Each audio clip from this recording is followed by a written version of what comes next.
This is a CBS News special report. President Trump's State of the Union address and the Democratic response. Here now from Washington, D.C., Tony DeCopel. So good to be with you on a very big night for Washington, a very big night for the country. This is the first official State of the Union address of President Donald J. Trump's second term. It's a night when our entire government, give or take, and we'll talk about the take part in just a moment, is going to be gathered in the House chamber. They've already begun to arrive just a couple miles from where we are sitting tonight. And with so much of the nation's business at a crossroads this evening, all the issues that matter most to you, from the economy to immigration to foreign policy, we at this table are going to be talking about that tonight, and we expect the president will be talking about it as well. There is typically no bigger speech for a president, certainly no bigger audience on any given night, no grander setting as well, no better chance overall to take the country's undivided attention and to try to shape it. The timing matters a great deal tonight as well, ahead of a major midterm election in the fall, with yet another massive buildup of U.S. military power in the Middle East, and just days after the first significant setback for this White House at the Supreme Court. With the chamber full of a who's who there in Washington, we're also watching for who will not be there. More than 50 congressional Democrats at last count, a record number, have chosen to skip the speech tonight and instead join an alternative event, one or another, all around town. So, for what to watch tonight, for what to listen for tonight, we've got you covered. On all that and more, our entire team is here in Washington with me, and it is an all-star team indeed. Margaret, it's great to have you in particular. You know, you cover this city in a big way every single Sunday. This is a really big weeknight, probably the biggest there is when it comes to politics in the city. What are you expecting tonight? Is 2 hours really in the realm of possibility? How ready should people be? Get your popcorn and get ready here. No, we do expect President Trump, who loves that call and response and that dynamic, to really relish this moment, and it may go on for a while. I think that's a safe bet.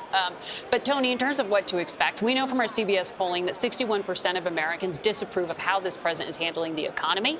Tonight, he's going to try to convince them that what they're feeling isn't reality, that they should instead be looking at that stock market boom, that we are instead going to be looking at an inflation rate that he will be correctly able to say has ticked down since he has taken office. But they aren't seeing their wages keep up with what they're spending. We saw the chairman of the Joint Chiefs just a few moments ago on your screen, along with other heads of the military. We may not get clarity on what he is doing with that military buildup in the Middle East, but we know that Thursday he's sending his son-in-law, Jared Kushner, and Steve Witkoff to negotiate with Iran to try to get a diplomatic deal. And from the president, who has spent so much time on foreign policy, he's probably going to focus more on domestic. But today, of all days, it is the mark of 4 years of the largest land war in Europe since World War II, and that has frustrated the president. He hasn't been able to get Vladimir Putin to agree to the peace that he promised would come quickly. Yeah, we just to clue in our viewers here, direct their attention to the screen. You see, of course, there the First Lady. Just before we came on the air, we had the Joint Chiefs come in, a lot of brass there. We saw the Chief Justice of the Supreme Court and 3 Associate Justices in attendance tonight. The entire cabinet is there as well, and the entire Trump family, including Barron Trump there on the right-hand side of your screen. There's a lot of activity in the hall as we await the president's arrival. And Major, you've seen a lot of these. Sure. How's tonight going to be different? So just a quick word on the sequencing. You don't give a State of the Union until you've been president a year. The president addressed a joint session last year, but it was an economic address articulating his vision as a newly elected president. Let's go back a year, Tony. At that period of time in March of 2025, the president looked as if he wasn't hitting the ground running. He was hitting the ground with a bulldozer, going against the federal bureaucracy, the regulatory state, executive orders outnumbering all of his predecessors in that short period of time, pressuring law firms, pressuring private companies, pressuring universities, all of them bowing or at some level agreeing to pressure tactics from this administration. 1 year in, now there are some signs of restraint institutionally and some signs of apprehension or mixed reviews from the American public writ large. How does the president convey that he still has that momentum and turn around some of this rough political terrain that Margaret and I'm sure others around this table will indicate tonight? You know, Bob, with this president, one of the things that's interesting is there can be all the signs in the world, but is he seeing them? Is he taking them in? You spoke to him earlier today. What was his state of mind? When I was on Capitol Hill this week, Tony, so many House Republicans, Senate Republicans, they're nervous about the midterm elections. But when I called up President Trump, he was anything but. On the economy, he said, I've brought down prices. He made claims about affordability. He said he's taken on those economic issues. On immigration, he said he closed the border. He's done a great job. The most interesting thing he said to me was on Iran. He said, quote, we'll find out. He remains coy, as Margaret said, about what he's going to do with this situation that keeps unfolding in the Middle East. And there is a raging debate inside the Republican Party about what he should do. Should he intervene and have a military strike to try to take out any kind of development of Iran's nuclear program, or should he hold back? And people like Steve Bannon are telling me today his base is holding with him at the moment as he navigates this very difficult terrain.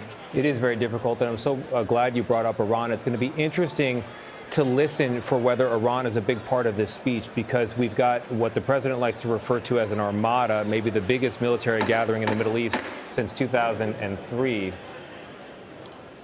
We have the Sergeant at Arms there, Speaker, the William President McFarland. of the United States.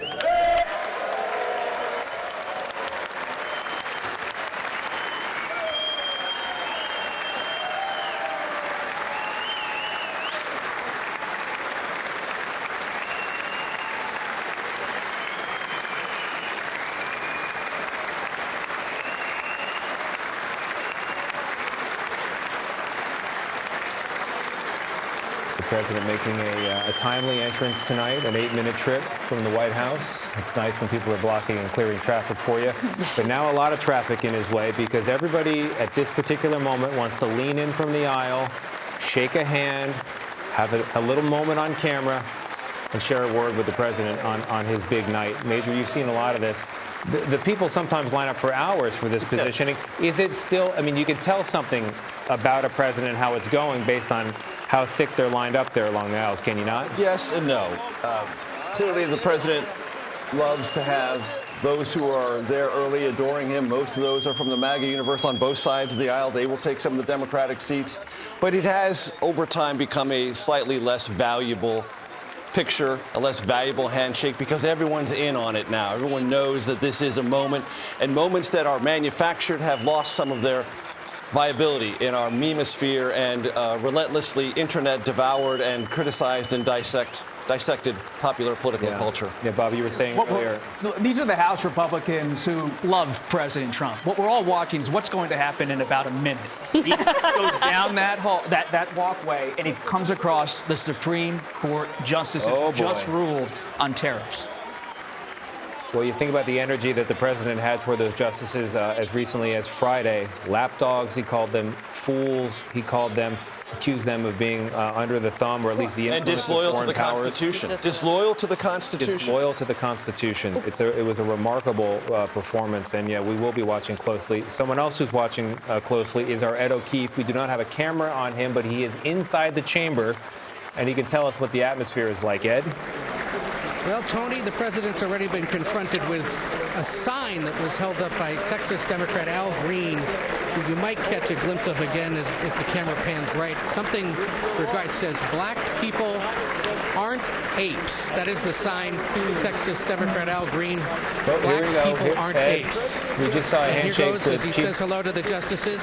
Flew by them, shaking the hand of Brett Kavanaugh, who, of course, ruled in favor of the president's tariff policy. Said briefly hello to Amy Coney Barrett as he greets members of the Joint Chiefs of Staff. There are a handful, but not many, empty seats on the Democratic side of the chamber where they are not applauding his arrival, perhaps no surprise. The president there saying hello to the Joint Chiefs, of course, as they are locked in conversations with him about potential military action in Iran. He shakes the hand of John Fetterman, the Pennsylvania Democratic senator, who, as Bob said earlier, is hoping everyone keeps it clean tonight in the chamber. But we've already seen one example of a congressman. And the president making some pretty good time up to the dais. Go ahead, Margaret. Center frame there, they want you to see, was that George Washington gavel.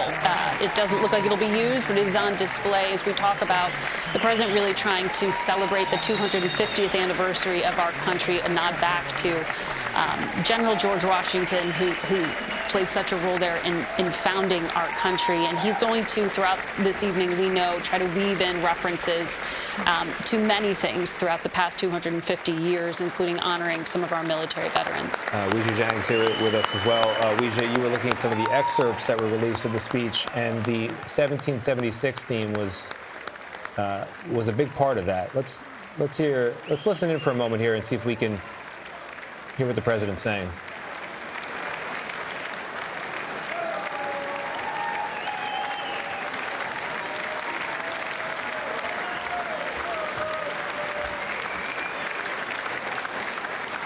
Weijia, as a few more hands to shake, and of course those ceremonial copies of the speech will be handed back to Speaker Johnson and to Vice President Vance. That speech, which you've taken a look at some of those excerpts, what stood out to you? Well, he is going to talk about American history, Tony, but what stood out was how much he will focus on defending his policies, especially as it relates to the affordability issue. We know that he is going to talk about the things that his administration has done that he believes has made life easier for Americans in terms of paying bills and getting those ends met. And he is incredibly frustrated, Tony, that the American public does not receive that. Of the United States. And here we go, ladies and gentlemen. This thing kicked off in a timely fashion.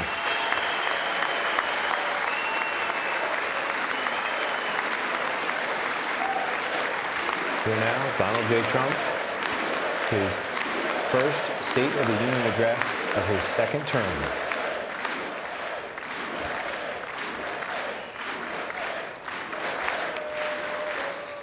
Well, thank you very much, everybody. It's really an honor. Speaker Johnson, Vice President Vance, First Lady of the United States.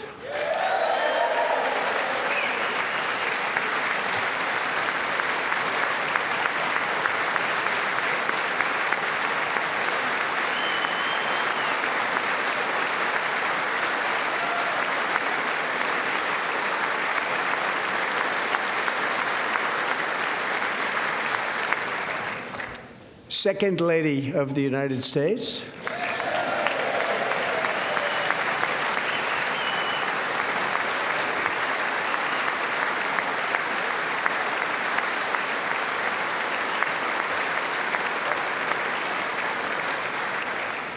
Members of Congress and my fellow Americans, our nation is back, bigger, better, richer, and stronger than ever before.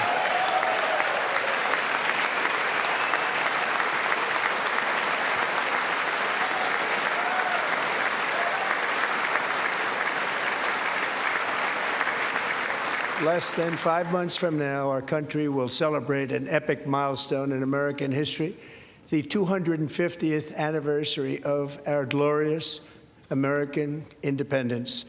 This July 4th, we will mark 2.5 centuries of liberty and triumph, progress and freedom in the most incredible and exceptional nation ever to exist on the face of the earth. And you've seen nothing yet. We're going to do better and better and better. This is the golden age of America.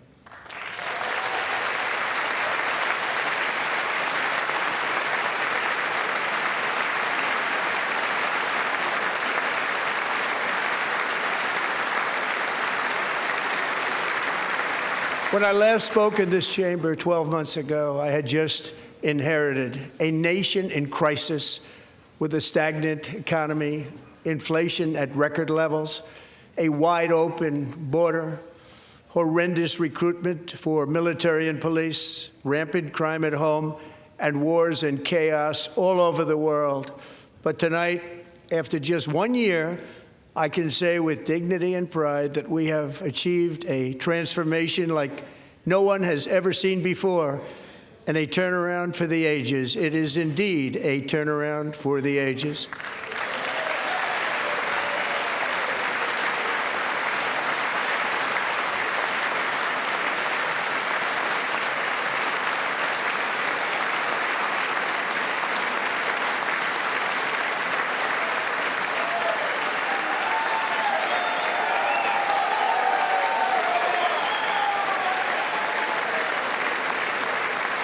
And we will never go back to where we were just a very short time ago. We're not going back.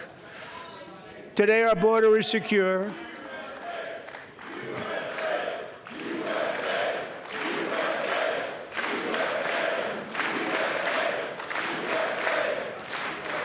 Thank you. Today, our border is secure. Our spirit is restored. Inflation is plummeting. Incomes are rising fast. The roaring economy is roaring like never before. And our enemies are scared. Our military and police are stacked. And America is respected again, perhaps like never before.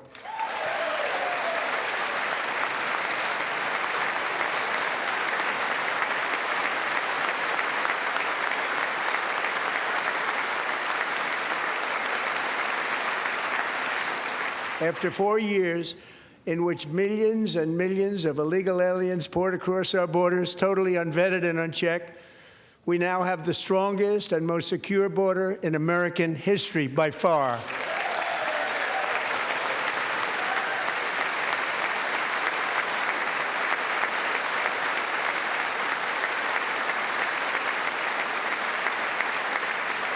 In the past 9 months, 0 illegal aliens have been admitted to the United States.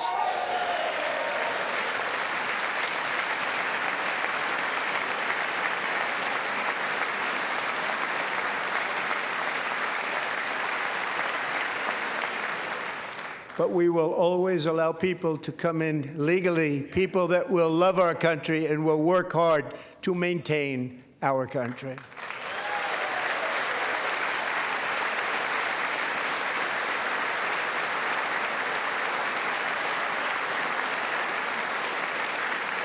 The flow of deadly fentanyl across our border is down by a record 56% in 1 year.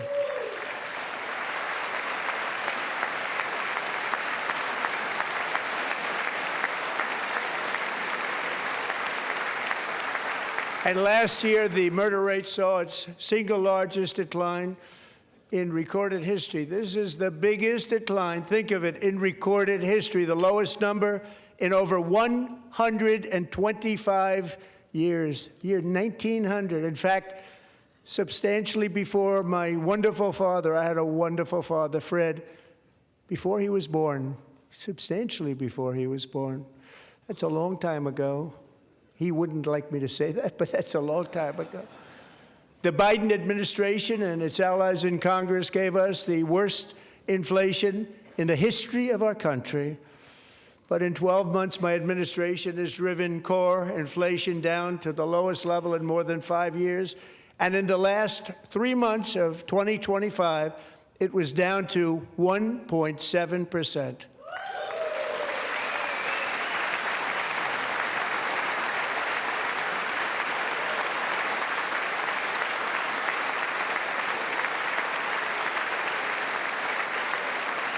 Gasoline, which reached a peak of over $6 a gallon in some states under my predecessor, it was quite honestly a disaster, is now below $2.30 a gallon in most states, and in some places, $1.99 a gallon. And when I visited the great state of Iowa just a few weeks ago, I even saw $1.85 a gallon for gasoline.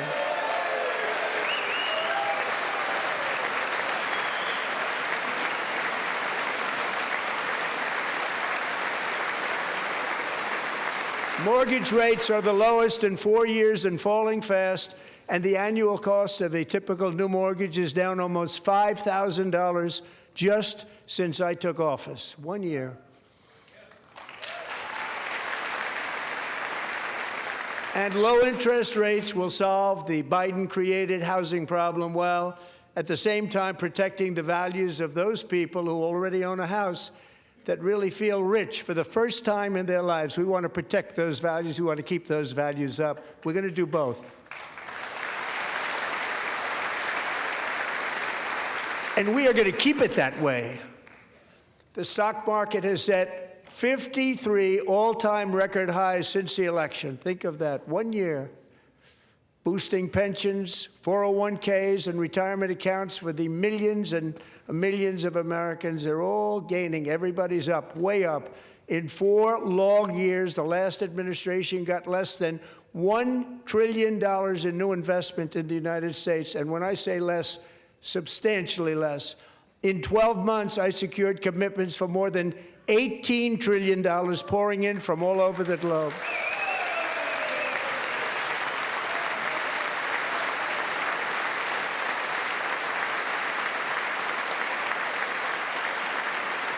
Think of it, much less than $1 trillion for 4 years versus much more than $18 trillion for 1 year. What a difference a president makes. A short time ago, we were a dead country. Now we are the hottest country anywhere in the world, the hottest.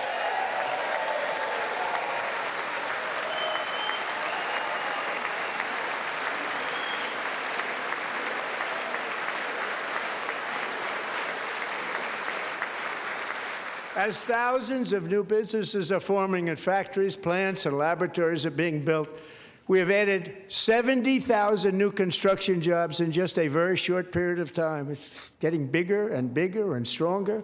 Nobody can believe what they're watching. American oil production is up by more than 600,000 barrels a day, and we just received from our new friend and partner, Venezuela, more than 80 million barrels of oil.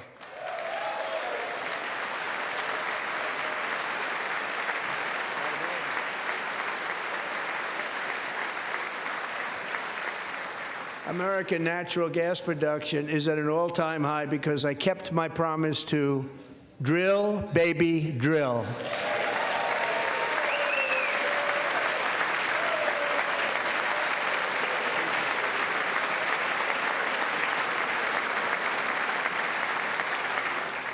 More Americans are working today than at any time in the history of our country. Think about that. Any time in the history of our country, more working today, and 100% of all jobs created under my administration have been in the private sector.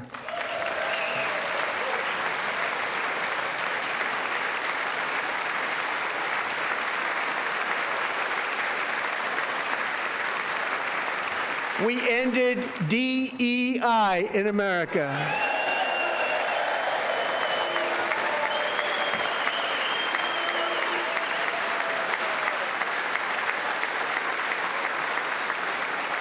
We cut a record number of job-killing regulations, and in 1 year we have lifted 2.4 million Americans, a record, off of food stamps.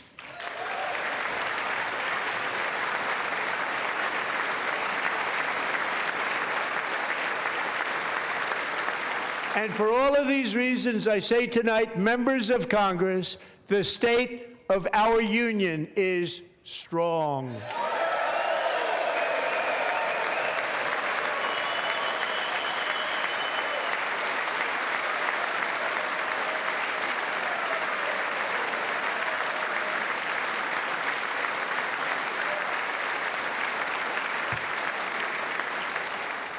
Our country is winning again. In fact, we're winning so much that we really don't know what to do about it. People are asking me, please, please, please, Mr. President, we're winning too much. We can't take it anymore. We're not used to winning in our country. Until you came along, we're just always losing, but now we're winning too much. And I say, no, no, no, you're going to win again. You're going to win big. You're going to win bigger than ever. And to prove that point, here with us tonight is a group of winners who just made the entire nation proud. The men's gold medal Olympic hockey team. Come on in.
That's the first time I've ever seen them get up. And actually, not all of them did get up. But they beat a fantastic Canadian team in overtime, as everybody saw, as did the American women who will soon be coming to the White House.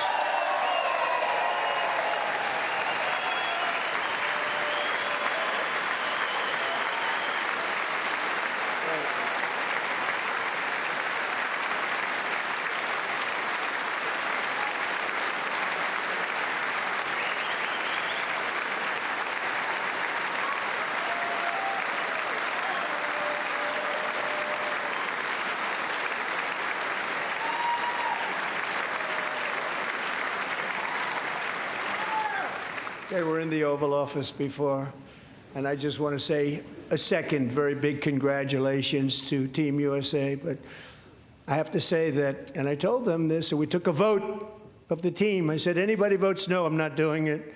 So they stood there, and they weren't about to say no, because I've never seen a goaltender play as well as goalie Connor Hellebuck.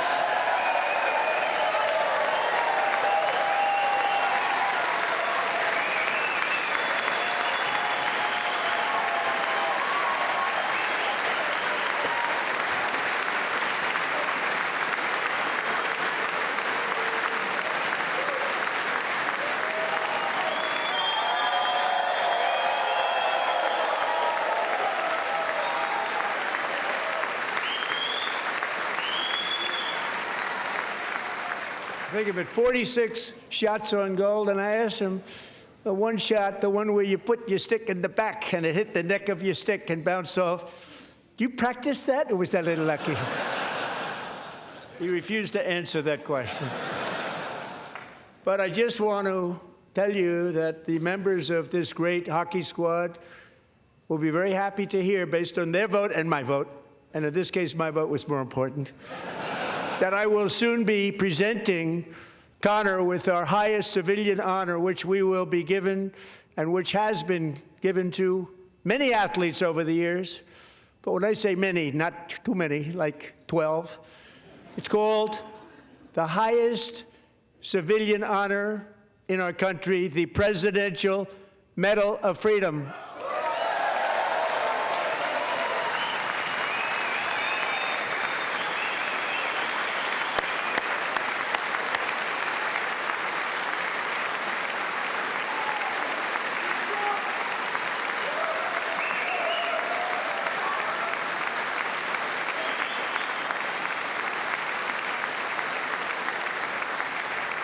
Great athletes have gotten that, very great, the best, and I thought he deserved it. And I did take a vote, every single one of them. I said, I'm not giving it if anybody goes no, and every single one of them rapidly put up their hand.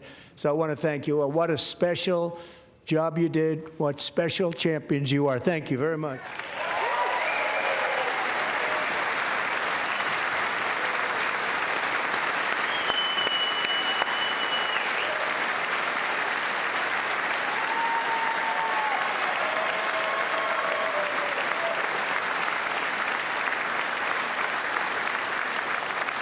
I'm also pleased to say that the next time the Olympic torch is lit, it will be here in America for the 2028 Olympics, and it's the summer version right in Los Angeles. We're going to do a good job in Los Angeles.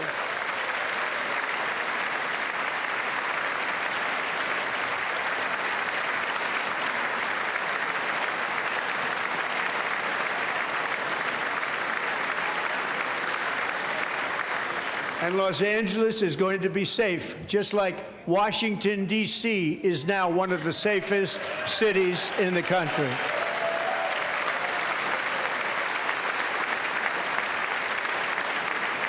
And this year, and I must say I got them both. I got them in my first term, and I was disappointed because I didn't think I'd be the president when this happened. But strange things took place. And now I've got them because I got the Olympics and I got the 2026 FIFA World Cup, and I wanted to claim the 250th, but I didn't get away with that one. I couldn't claim that one for myself. But we're getting the World Cup, so we have the World Cup and the Olympics coming, and that is exciting news.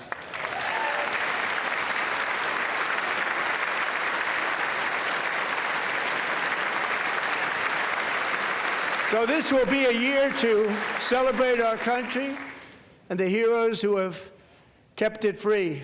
Men like Buddy Taggart. At age 17, Buddy volunteered to defend America in World War II, serving in the Pacific under the great General Douglas MacArthur. He fought bravely in the famous Battle of Manila, worked so hard. He was badly wounded and almost killed by enemy machine guns in Luzon. And 81 years ago this month, he liberated the largest internment camp in the Philippines, one of the largest anywhere in the world. But he earned many honors, including a Purple Heart and a Bronze Star, came home, started a family, and tonight he is in the gallery looking forward to July 4th, 2026, his 100th birthday.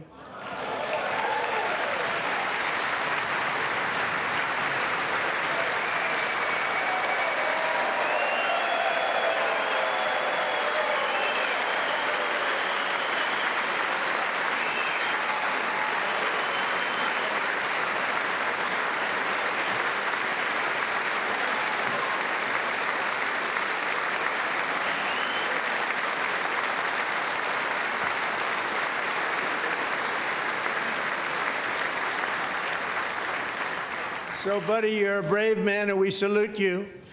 Even in times of challenge, setback, and immense heartache, the spirit of 1776 has always shone through very brightly. It was July 4th of last year when floodwaters tore through a girls' summer camp in Central Texas, one of the worst things I've ever seen. I was there, rising 26 feet in the matter of minutes, tragically claiming many, many lives. You all remember that one. As the waters threatened to sweep her away, 11-year-old Millie Kate McClelland closed her eyes and prayed to God. She thought she was going to die. Those prayers were answered when Coast Guard rescue swimmer Scott Ruskin descended from a helicopter above. Nobody knew where he came from. It was Scott's first ever rescue mission, a young guy, but very brave, very, very top, always top in his class. And he lifted not just Millie Kate, but 164 others to safety.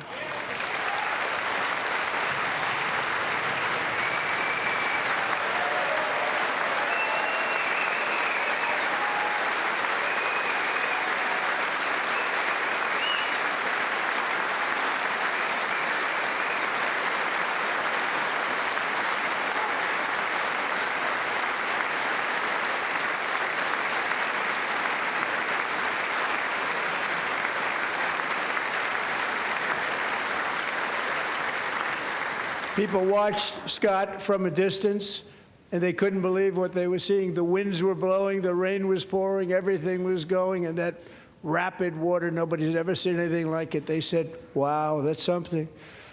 Tonight, Scott and Millie Kate are here together, reunited for the very first time. Thank you, Scott, Millie Kate.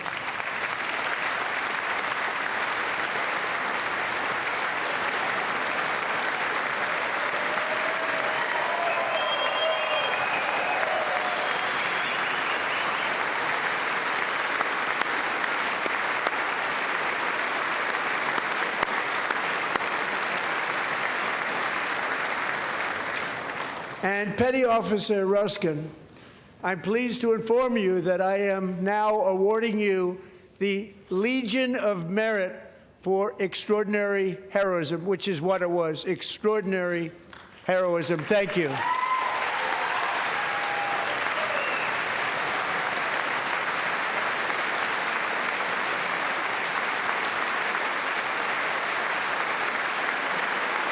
And I'd like to have the military aide to please come down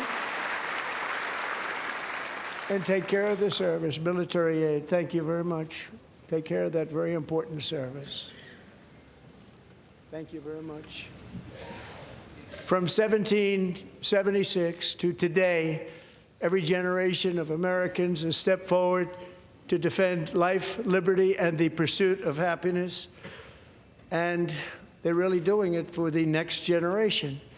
But now it's our turn. Together, we're building a nation where every child has the chance to reach higher and go further, where government answers to the people, not the powerful, and where the interests of hardworking American citizens are always our first and ultimate concern.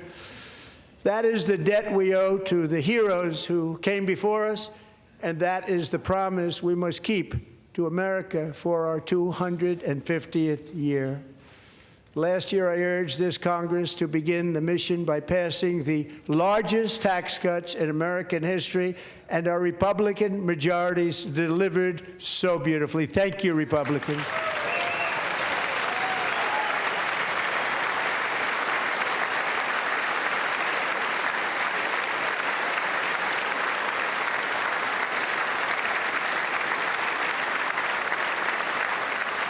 All Democrats, every single one of them, voted against these really important and very necessary massive tax cuts.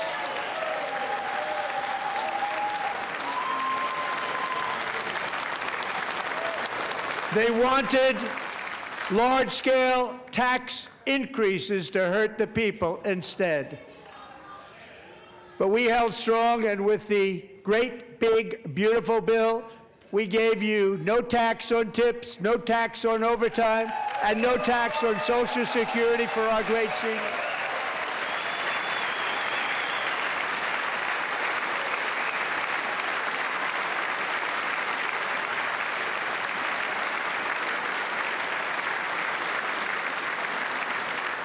And we also made interest on auto loans tax deductible the first time, but only if the car is made in America.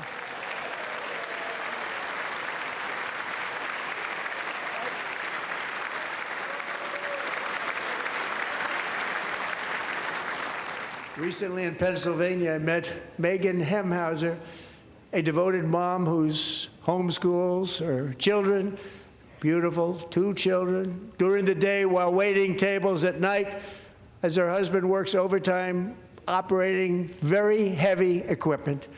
Megan is here this evening, and she's happy to tell you that she is so much richer because with no tax on tips, no tax on overtime, and our expanded child tax credit done again by Republicans, Megan and her husband will take home more than $5,000 extra just for the year, cutting her tax bill in more than half.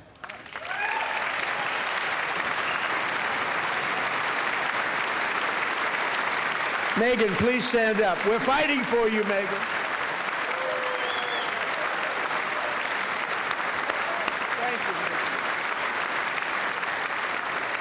Thank you, Megan.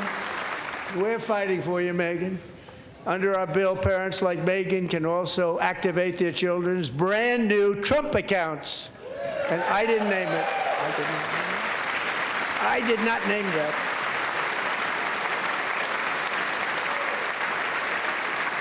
Nobody believes me, but I did not name it. It was named by a very tall man sitting right there in the third row.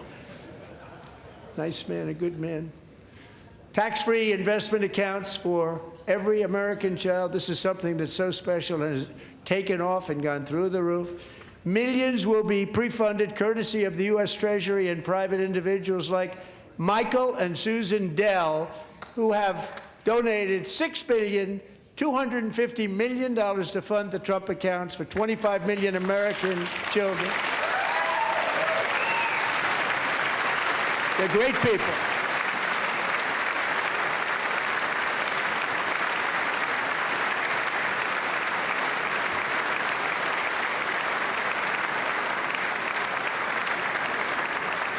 When I asked Michael Dell, how do you make all that money? He said, well, I just sat on my dorm in school, and I made computers, and I'd sell them to people, and I just kept selling and selling and selling, and pretty amazing story. That's called the American dream. He sold a lot of computers, a lot of those laptops, so I congratulate him on that, but I really thank him and Susan, as well as others like Brad Gerstner, a very tremendous guy. He was behind it right from the beginning. Brad Gerstner. Thank you, Brad.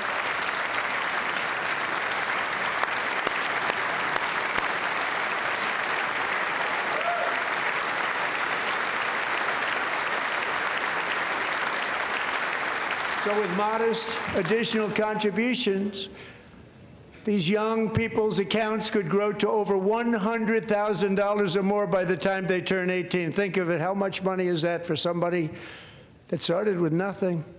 Over 100,000, could be much more than that. To make this investment in our children's future, go to TrumpAccounts.gov, TrumpAccounts.gov. And a lot of people are doing it. It's setting every record in the book. It's popular.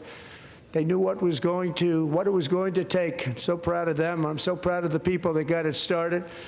And now it's just taken off. One of the primary reasons for our country's stunning economic turnaround, the biggest in history, where the Dow Jones broke 50,000 4 years ahead of schedule, and the S&P hit 7,000, where it wasn't supposed to do it for many years, were tariffs. I used these tariffs, took in hundreds of billions of dollars to make great deals for our country, both economically and on a national security basis.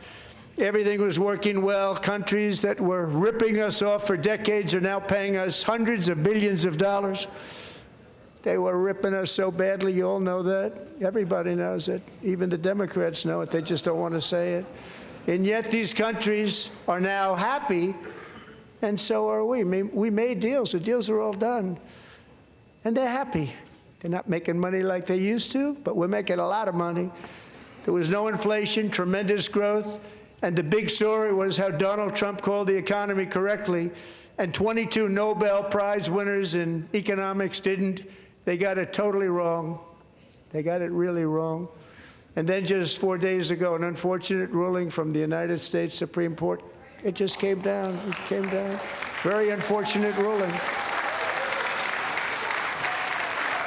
But the good news is that almost all countries and corporations want to keep the deal that they already made, right, Scott?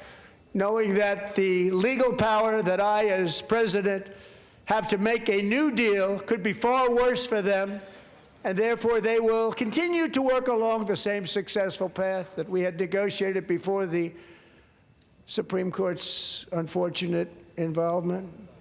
So despite the disappointing ruling, these powerful country-saving, it's saving our country, the kind of money we're taking in, peace-protecting.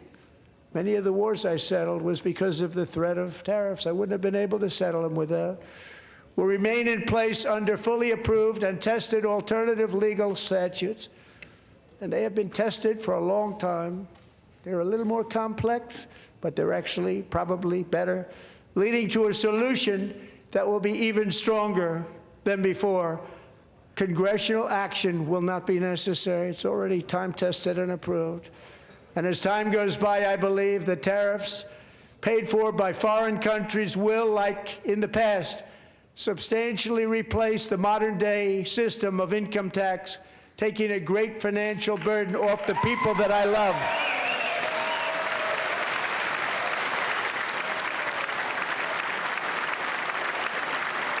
Right?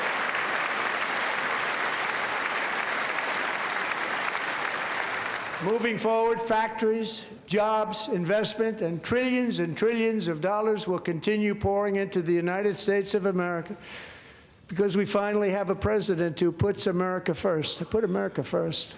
I love America.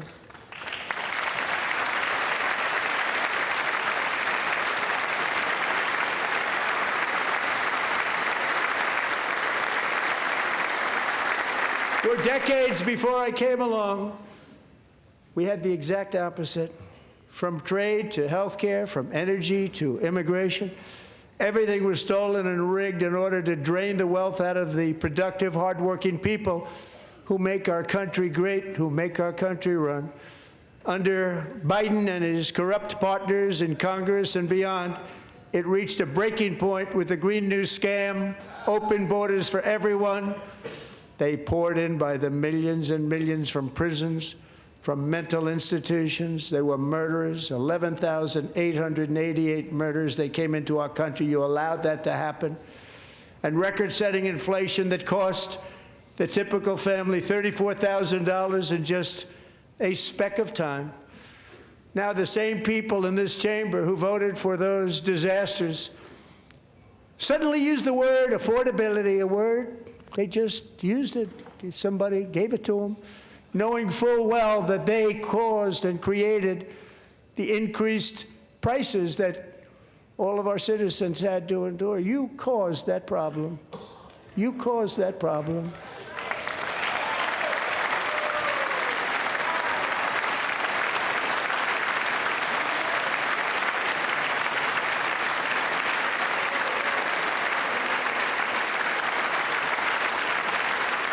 They knew their statements were a lie. They knew it. They knew their statements were a dirty, rotten lie. Their policies created the high prices.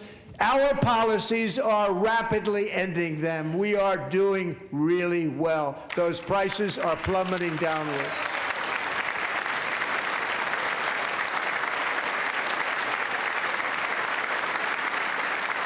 The price of eggs is down 60%.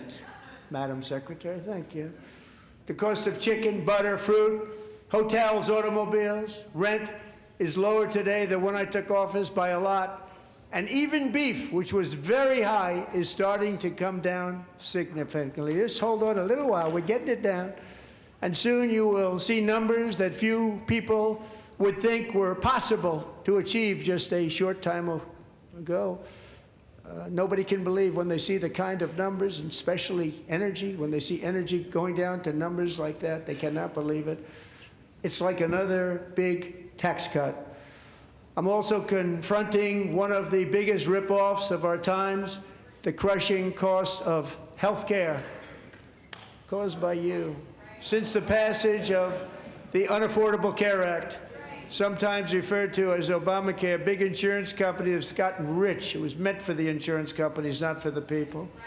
With our government giving them hundreds and hundreds of billions of dollars a year as their stock prices soared 1,000, 1,200, 1,400, and even 1,700%, like nothing else. That's why I introduced the great health care plan. I want to stop all payments to big insurance companies and instead give that money directly to the people so they can buy their own health care, which will be better health care at a much lower cost.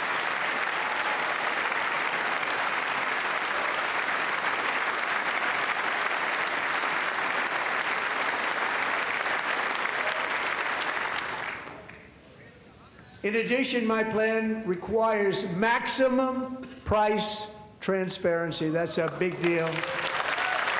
Sounds so simple, so big. And I did that in my first term, and the Democrats immediately terminated it with full knowledge that they were doing a very bad thing for the people. Costs were going to go way up, and that's what happened, and now I'm bringing them way down on health care and everything else. I'm also ending the wildly inflated cost of prescription drugs like has never happened before.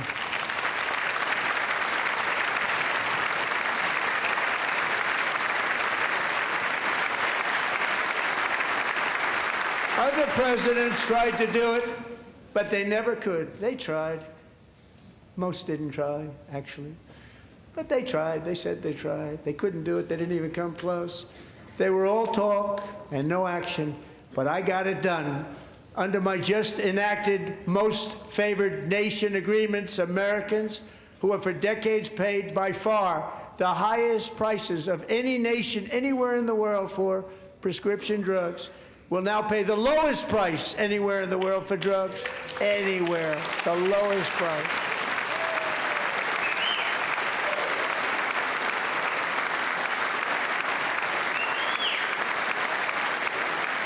So in my first year of the second term,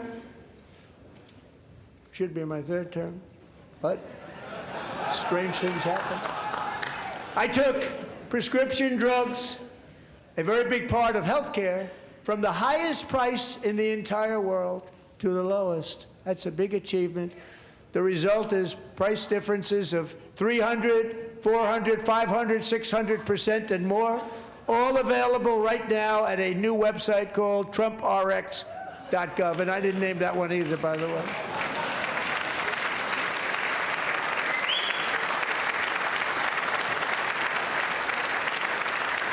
And here tonight is the very first customer ever to get that big discount, and it is big, Catherine Rayner.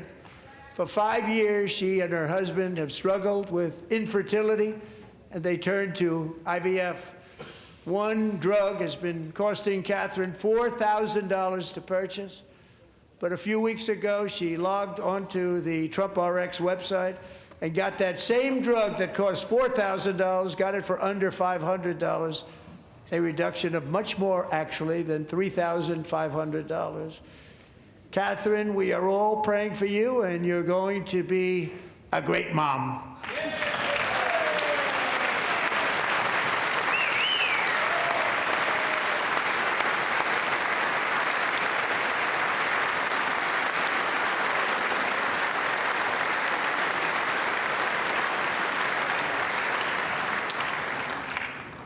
So now I'm calling on Congress to codify my most favored nation program into law. Now, the one thing, I'm not sure it matters, because it's going to be very hard for somebody that comes along after me to say, let's raise drug prices by 700 or 800%.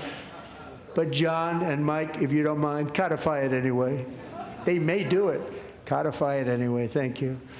Many Americans are also concerned that energy demand from AI data centers could unfairly drive up their electric utility bills.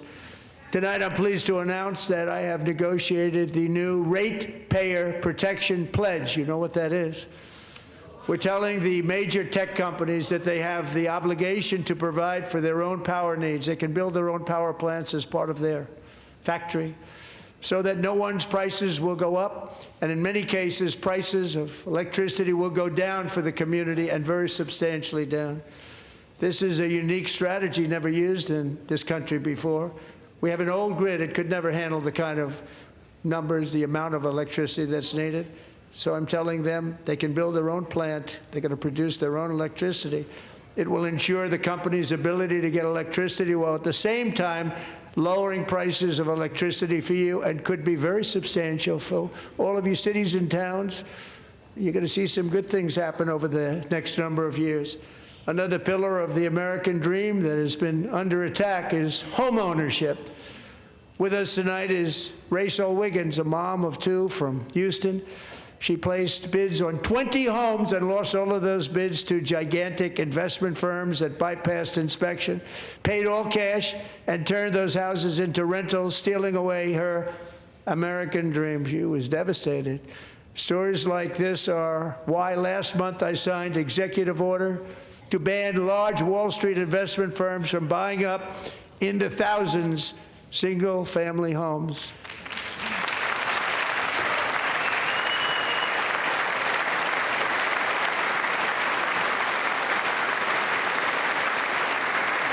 And now I'm asking Congress to make that ban permanent, because homes for people, really, that's what we want. We want homes for people, not for corporations. Corporations are doing just fine. Rachel, thank you very much. Good luck with your home. You'll get one soon.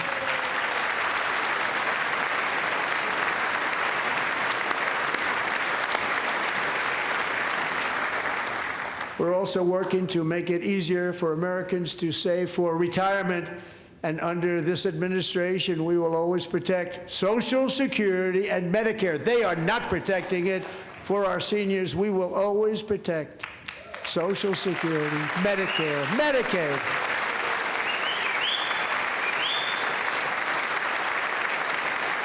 Since I took office, the typical 401k balance is up by at least $30,000. That's a lot of money. We have millions and millions of people, because the stock market has done so well, setting all those records. Your 401ks are way up. Yet half of all of working Americans still do not have access to a retirement plan with matching contributions from an employer. To remedy this gross disparity, I'm announcing that next year my administration will give these often forgotten American workers, great people, the people that built our country, access to the same type of retirement plan offered to every federal worker. We will match your contribution with up to $1,000 each year. As we ensure that all Americans can profit from a rising stock market, let's also ensure that Members of Congress cannot corruptly profit from using insider information.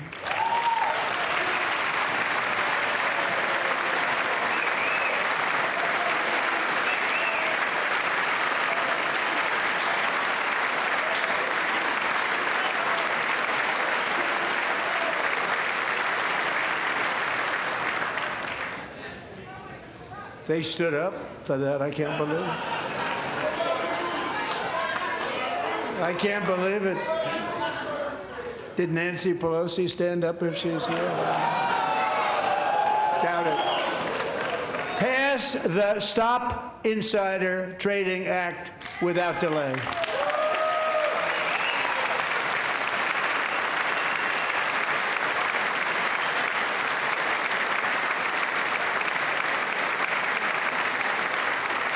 I wasn't sure if anybody even on this side was going to applaud for that. I'm very impressed. Thank you. I'm very impressed.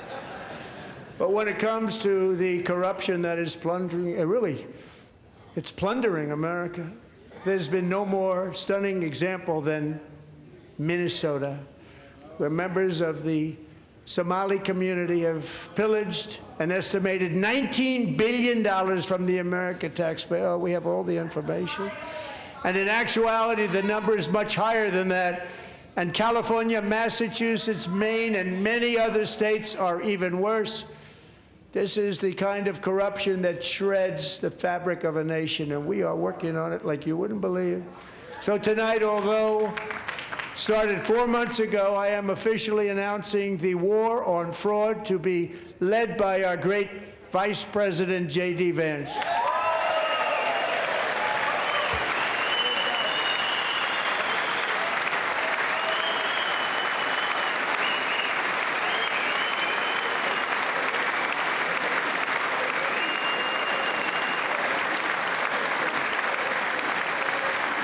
We'll get it done.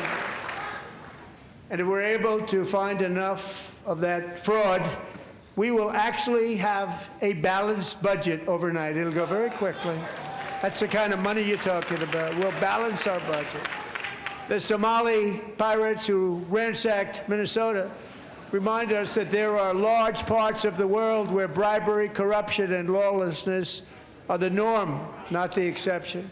Importing these cultures through unrestricted immigration and open borders brings those problems right here to the USA. And it is the American people who pay the price in higher medical bills, car insurance rates, rent, taxes, and perhaps most importantly, crime. We will take care of this problem. We're going to take care of this problem. We are not playing games. Delilah.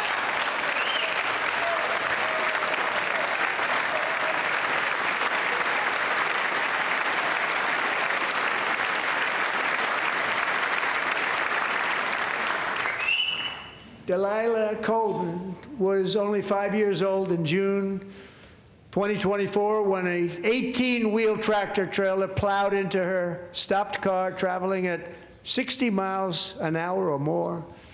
The driver was an illegal alien let in by Joe Biden and given a commercial driver's license by open borders politicians in California.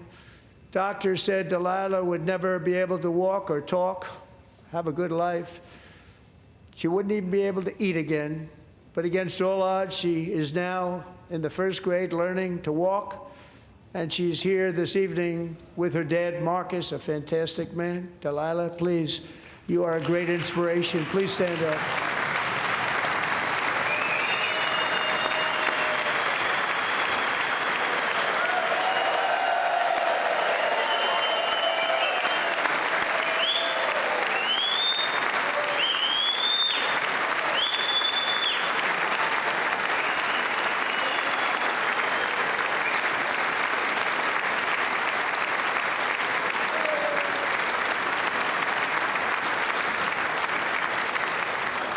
Thank you, Delilah. Many, if not most, illegal aliens do not speak English and cannot read even the most basic road signs as to direction, speed, danger, or location. That's why tonight I'm calling on Congress to pass what we will call the Delilah Law, barring any state from granting commercial driver's licenses to illegal aliens.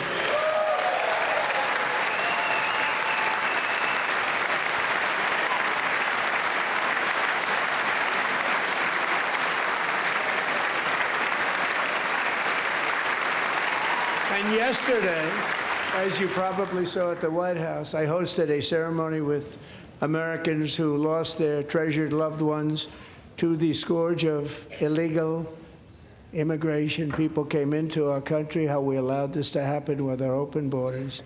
These are the angel moms and families that for decades our government betrayed and our media totally ignored. It was terrible. Hard to believe, actually. In 2023, a 16-year-old high school cheerleader named Elizabeth Medina was supposed to perform in her town's Christmas parade, but she never arrived. Her mother, Jacqueline, went home to look for her, and she found her lying dead in a bathtub, bleeding profusely after being stabbed 25 times. Elizabeth's killer was a previously arrested illegal alien who had broken in and brutally extinguished the brightest light in her family's life, violently and viciously. Her heartbroken mother is in the gallery to remind everyone in this chamber exactly why we are deporting illegal alien criminals to our country at record numbers, and we're getting them the hell out of here fast. We don't want them.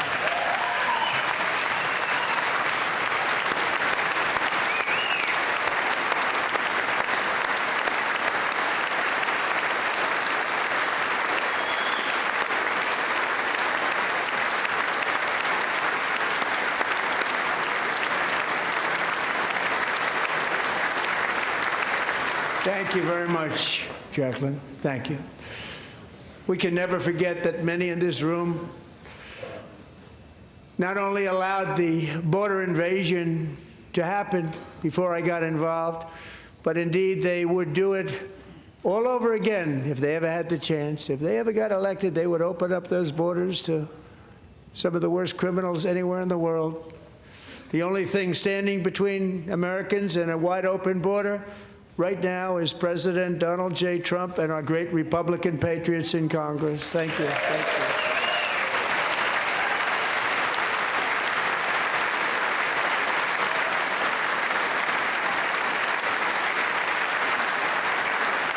As we speak, Democrats in this chamber have cut off all funding for the Department of Homeland Security. It's all cut off. It's all cut off. They have instituted another Democrat shutdown, the first one costing us 2 points on GDP. 2 points we lost on GDP, which probably made them quite happy, actually. Now they have closed the agency responsible for protecting Americans from terrorists and murderers. Tonight I'm demanding the full and immediate restoration of all funding for the border security, homeland security of the United States, and also for helping people clean up their snow. We have no money because of the Democrats, and it would be nice. We'd love to give you a hand at cleaning it up, but you gave no money. Nobody's getting paid. It's a shame. So you have to think about it. We have, in case you didn't know, a pretty large snowstorm out there. One of the great things about the State of the Union is how it gives Americans the chance to see clearly what their representatives really believe. So tonight I'm inviting every legislator to join with my administration in reaffirming a fundamental principle. If you agree with this statement, then stand up and show your support. The first duty of the American government is to protect American citizens, not illegal aliens.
Isn't that a shame? You should be ashamed of yourself not standing up. You should be ashamed of yourself. That is why I'm also asking you to end deadly sanctuary cities that protect the criminals and enact serious penalties for public officials who block the removal of criminal aliens. In many cases, drug lords, murderers all over our country, they're blocking the removal of these people out of our country, and you should be ashamed of yourself.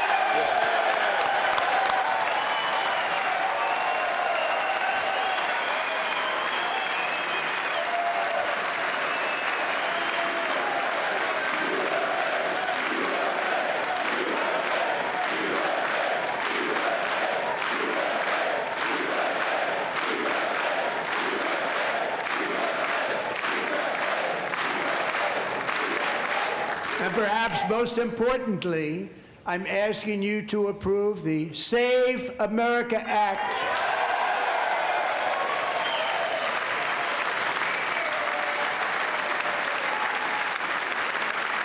To stop illegal aliens and others who are unpermitted persons from voting in our sacred American elections. That cheating is rampant in our elections. It's rampant. It's very simple. All voters must show voter ID.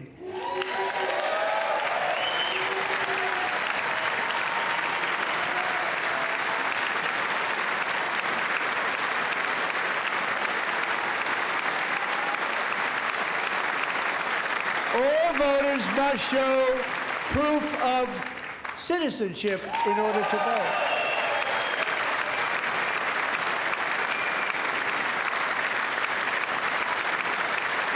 No more crooked mail-in ballots except for illness, disability, military, or travel.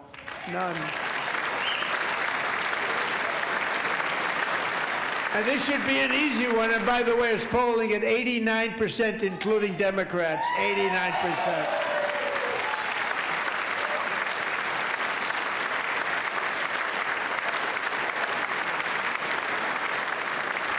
And even the new communist mayor of New York City, I think he's a nice guy, actually. Speak to him a lot.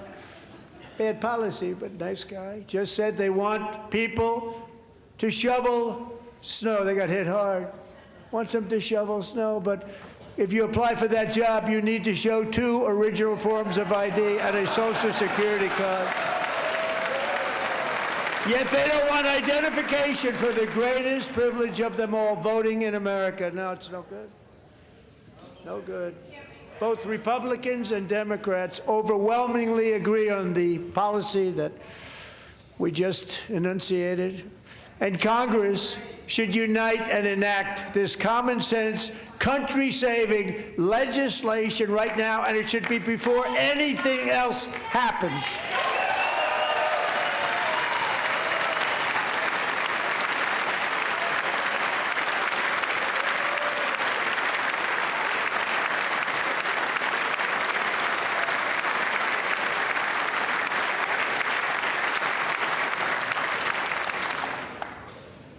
And the reason they don't want to do it, why would anybody not want voter ID? One reason, because they want to cheat. There's only one reason. They make up all excuses. They say it's racist. They come up with things you almost say, what imagination they have. They want to cheat. They have cheated. And their policy is so bad that the only way they can get elected is to cheat. And we're going to stop it. We have to stop it, John.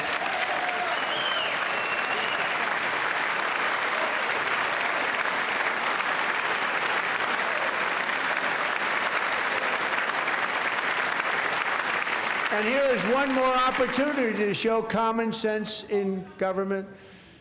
In the gallery tonight are Sage Blair and her mother, Michelle. In 2021, Sage was 14 when school officials in Virginia sought to socially transition her to a new gender, treating her as a boy and hiding it from her parents. Hard to believe, isn't it? Before long, a confused Sage ran away from home after she was found in a horrific situation in Maryland A left-wing judge refused to return Sage to her parents because they did not immediately state that their daughter was their son. Sage was thrown into an all-boys state home and suffered terribly for a long time. But today, all of that is behind them because Sage is a proud and wonderful young woman with a full-ride scholarship to Liberty University. Sage and Michelle, please stand up.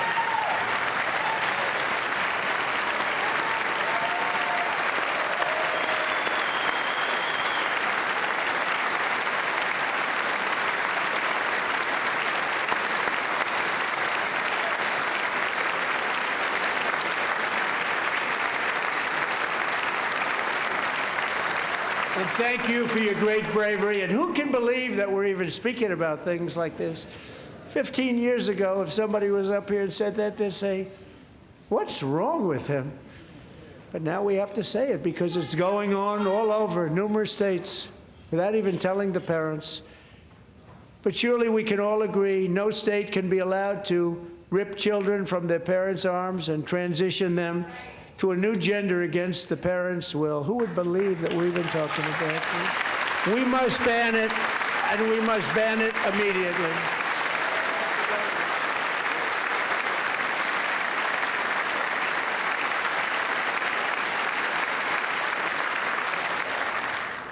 Look, nobody stands up. These people are crazy, I'm telling you. They're crazy.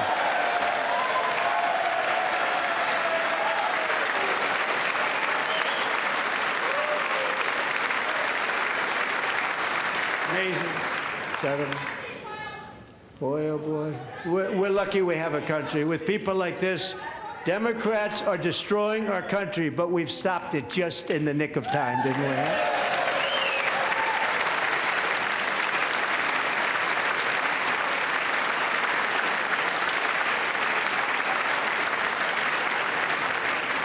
No one cares more about protecting America's youth than our wonderful First Lady, now a movie star. She's a movie star. Can you believe it? Who would have believed that? Over the past year, she has had an incredible impact championing AI legislation, advancing a landmark executive order on foster care, and helping secure $30 million to launch the Melania Trump Foster Youth to Independence Initiative. It's a tremendous, really a tremendous thing that happened and had a lot of bipartisan support. She gets much better bipartisan support than I do. I get none. She gets a lot. Someday you're going to have to tell me how you did that. And students and educators in every state have joined the First Lady's efforts in the presidential AI challenge, keeping America's next generation positioned to succeed and strongly succeed in the future. Tonight, we welcome two young people whose lives reflect the First Lady's impact, Sierra Burns and Everest Nevermont. Thank you both, and Melania, thank you. I know how hard you worked on it. Thank you very much.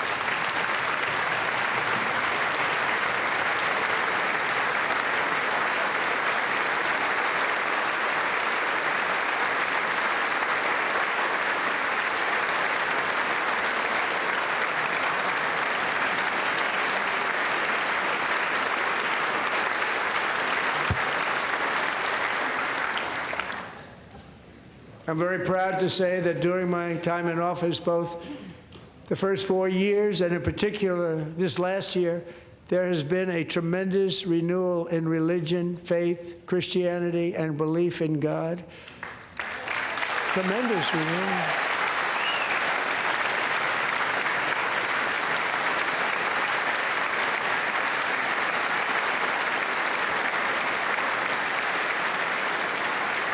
This is especially true among young people, and a big part of that had to do with my great friend, Charlie Kirk, a great guy, great man.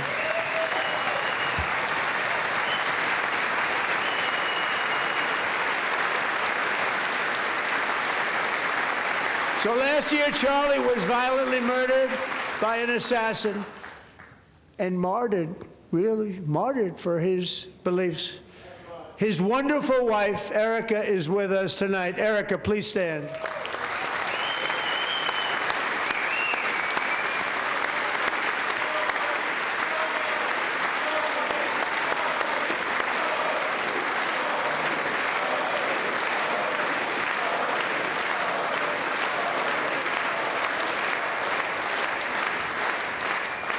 Thank you, Erica. Been through a lot. In Charlie's memory, we must all come together to reaffirm that America is one nation under God, and we must totally reject political violence of any kind.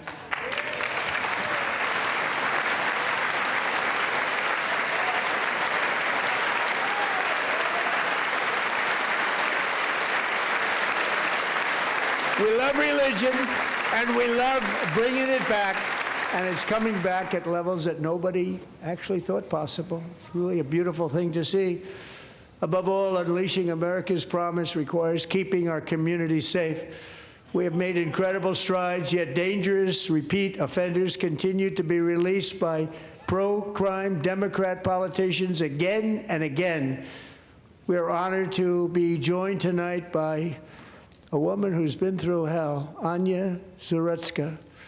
In 2022, she and her beautiful daughter, so beautiful, what a beautiful young woman, Irina, fled war-torn Ukraine to live with relatives near Charlotte, North Carolina. And by the way, what's going on with Charlotte? Last summer, 23-year-old Irina was riding home on the train when a deranged monster who had been arrested over a dozen times and was released through no cash bail, stood up and viciously slashed a knife through her neck and body. No one will ever forget. There were people on that train. No one will ever forget the expression of terror on Irina's face as she looked up at her attacker in the last seconds of her life. She died instantly. She had escaped a brutal war only to be slain by a hardened criminal, set free to kill in America, came in through open borders. Mrs. Zarutska, tonight I promise you we will ensure justice for your magnificent daughter, Irina.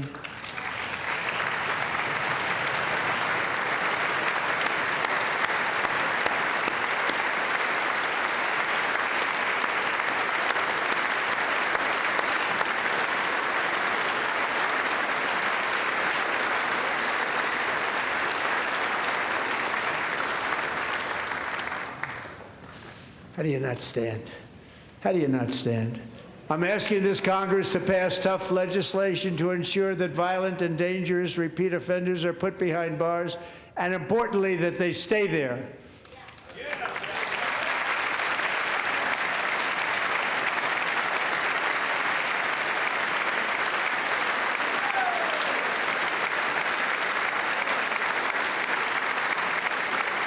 Starting last summer, I deployed our National Guard and federal law enforcement to restore law and order to our most dangerous cities, including Memphis, Tennessee, big success, New Orleans, Louisiana, big success, and our nation's capital itself, Washington, D.C., where we have almost no crime anymore in Washington, D.C. How did that happen?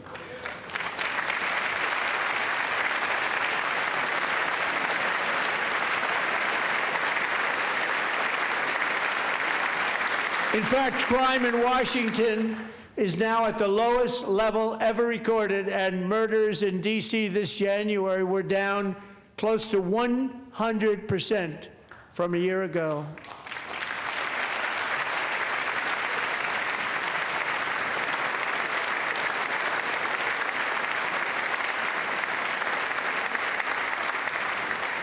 They don't like to hear that.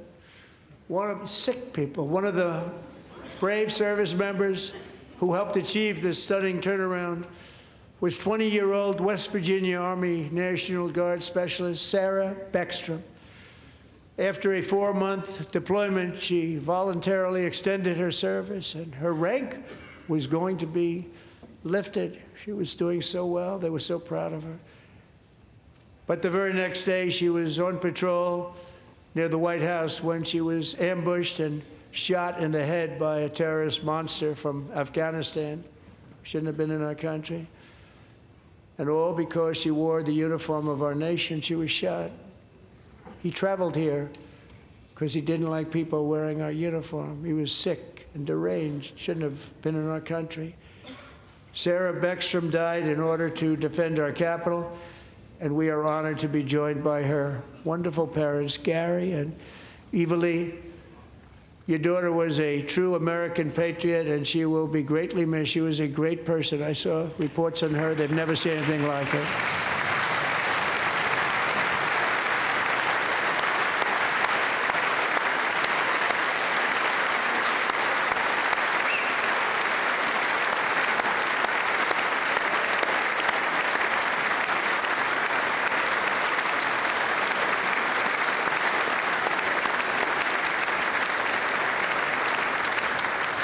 So sorry. Thank you very much. She's a great young lady. I saw reports that were like, perfect. She was perfect. Serving alongside Sarah that day was Staff Sergeant Andrew Wolf. The terrorist shot Andrew in the head, and no one thought he could possibly make it. The two of them, Sarah and Andrew, both shot violently in the head. Neither was expected to make it. They weren't even given a chance, except his wonderful mother, named Melody, who I spoke to the same night, and she was so positive.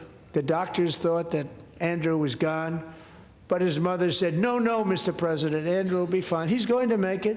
I've never seen anything like it. I mean, he was given almost no chance. She said, I have no doubt, sir, he's going to be okay. This was a conversation that I had with her that night, with her son laying helplessly in bed, blood all over. Everybody is praying, she said, sir, he will be okay. The doctors didn't understand what she was saying, and after looking at the results of the damage done, neither did I. She was so strong and conclusive that even Andrew's great father felt she didn't really understand the gravity of the situation. But she turned out to be right. Right, Melody? She turned out to be right.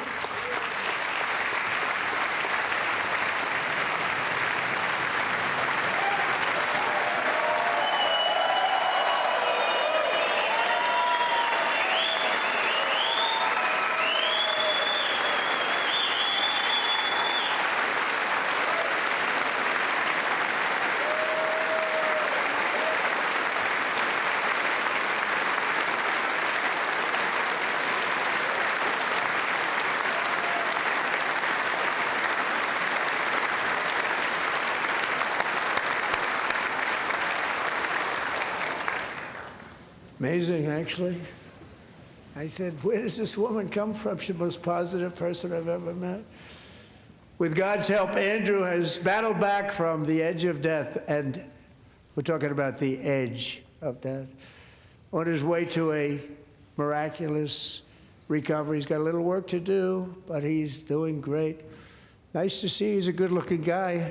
Nice to see you. Thanks, Andrew. Thank you very much.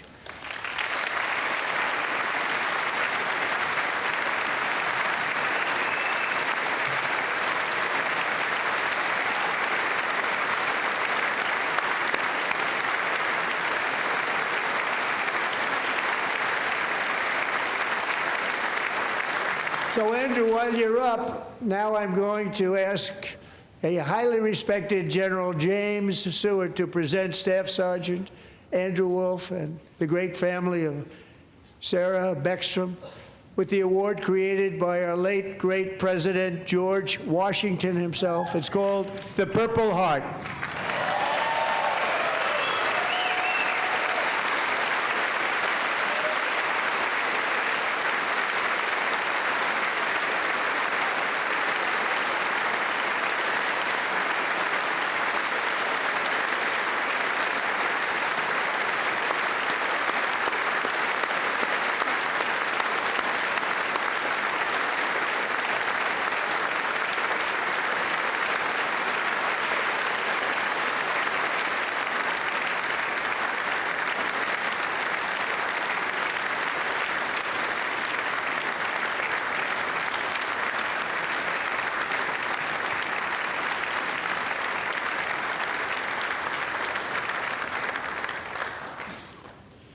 We love you all.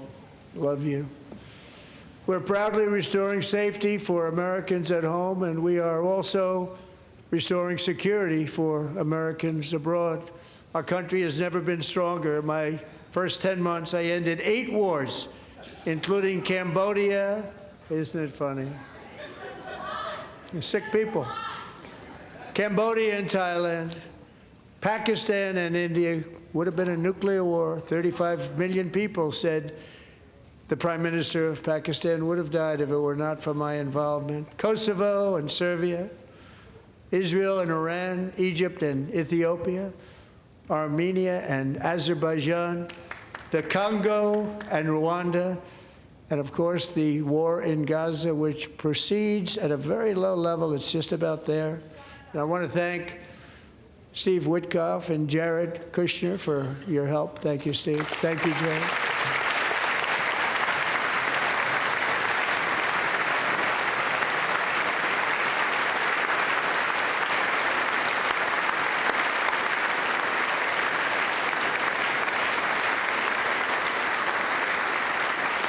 And I also want to thank the man they report to, Secretary of State Marco Rubio. Thank you, Marco.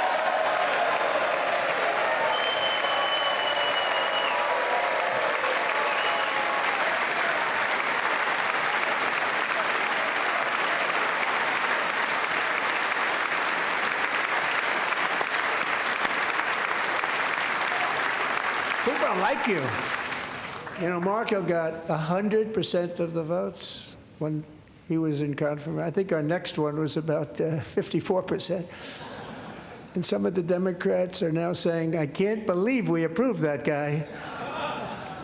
And he said it's an honor that they feel that way, right, Marco? You have done a great job, great Secretary of State. I think he'll go down as the best ever.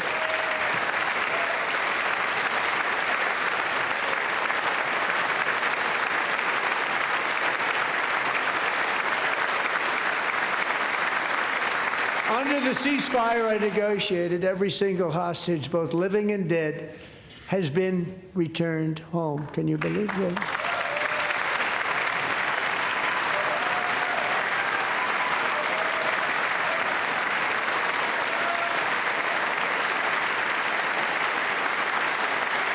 Nobody thought it was possible. Nobody thought that was possible. Both living and dead. And those parents who had a dead son, their boy, they'd always tell me their boy, they wanted him as much as though he were living.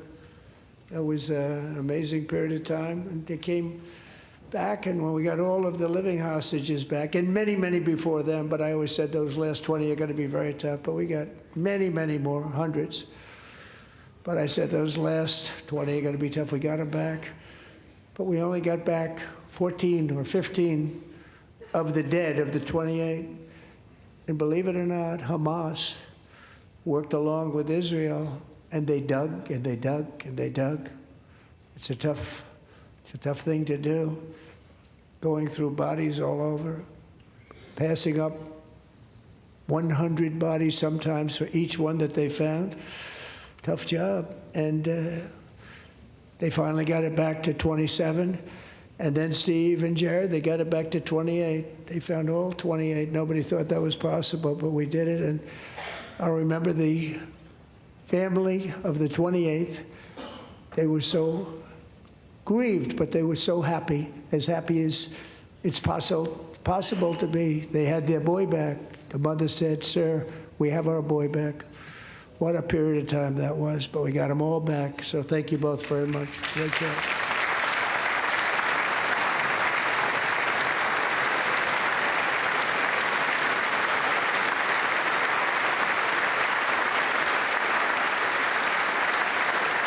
And we're working very hard to end the 9th war, the killing and slaughter between Russia and Ukraine, where 25,000 soldiers are dying each and every month. Think of that, 25,000 soldiers are dying a month. A war which would have never happened if I were president, would have never happened. As president, I will make peace wherever I can, but I will never hesitate to confront threats to America wherever we must.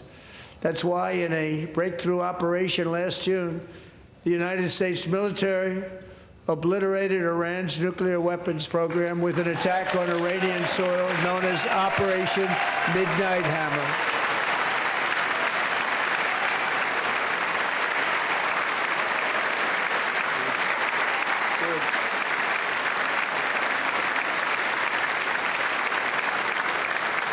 For decades, it had been the policy of the United States never to allow Iran to obtain a nuclear weapon. Many decades. Since they seized control of that proud nation 47 years ago, the regime and its murderous proxies have spread nothing but terrorism and death and hate. They've killed and maimed thousands of American service members and hundreds of thousands and even millions of people with what's called roadside bombs. They were the kings of the roadside bomb. And we took out Soleimani. I did that during my first term. Had a huge impact. He was the father of the roadside bomb.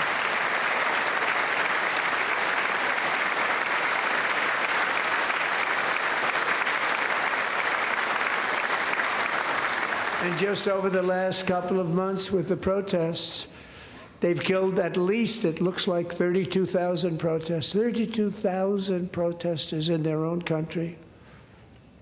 They shot them and hung them.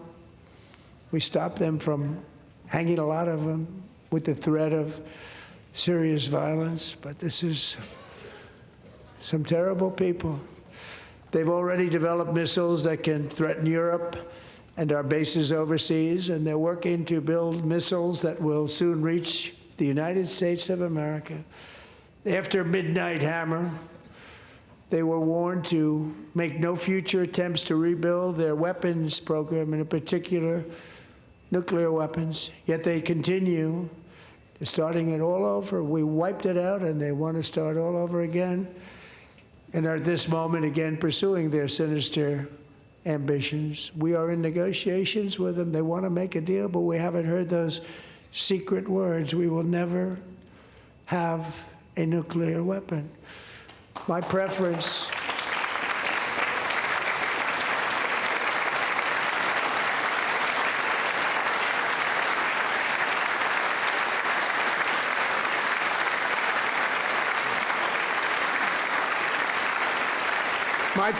is to solve this problem through diplomacy.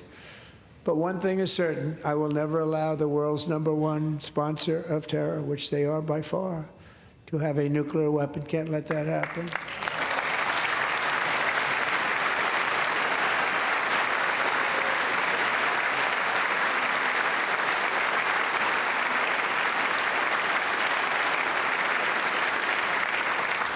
And no nation should ever doubt America's resolve. We have the most powerful military on earth. I rebuilt the military in my first term. We're going to continue to do so. Also, we just approved a $1 trillion budget. We have no choice. We have to be strong, because hopefully we will seldom have to use this great power that we built together. It's really called peace through strength, and it's been very, very effective.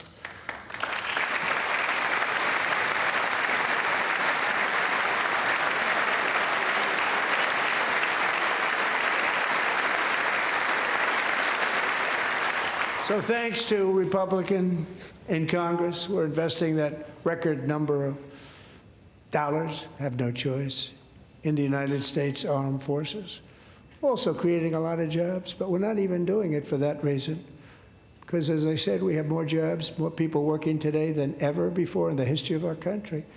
And NATO countries are friends and allies. They are. They're our friends and they're our allies. Have just agreed, at my very strong request, to pay 5% of GDP for military defense rather than the 2%, which they weren't paying. We were paying for almost all of NATO. Now they're paying 5 as opposed to not paying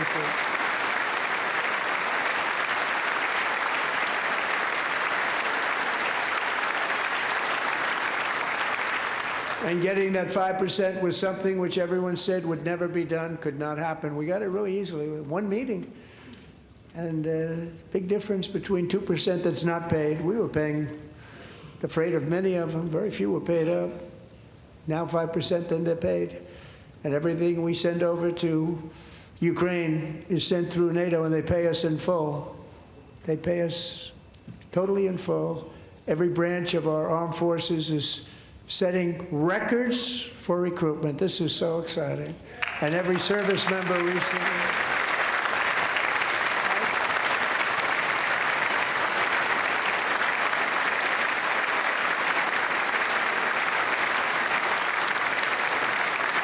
And every service member recently received a warrior dividend of $1,776.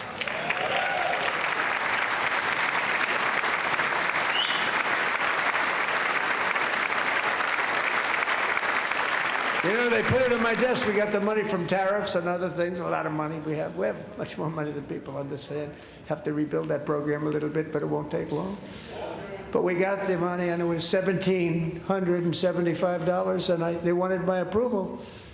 And I said, what's the number? $1,775. I said, wait a minute. For $1 more, we can have $1,776. It's going to...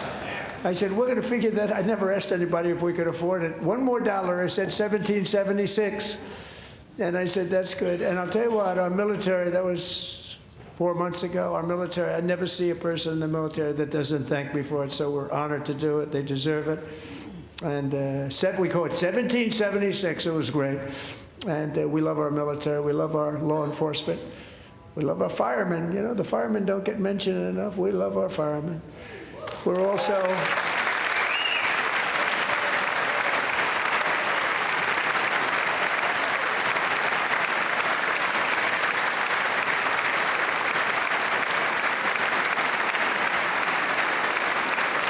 We're also restoring American security and dominance in the Western Hemisphere, acting to secure our national interests and defend our country from violence, drugs, terrorism, and foreign interference. For years, large swaths of territory in our region, including large parts of Mexico, really large parts of Mexico, have been controlled by murderous drug cartels. That's why I designated these cartels as foreign terrorist organizations, and I declared illicit fentanyl as a weapon of mass destruction.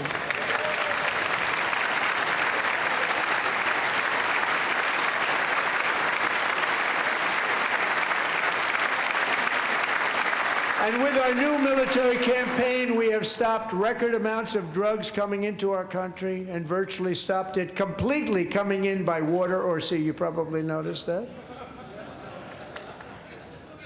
We very seriously damaged their fishing industry also. Nobody wants to go fishing anymore. We've also taken down one of the most sinister cartel kingpins of all. You saw that yesterday. In January,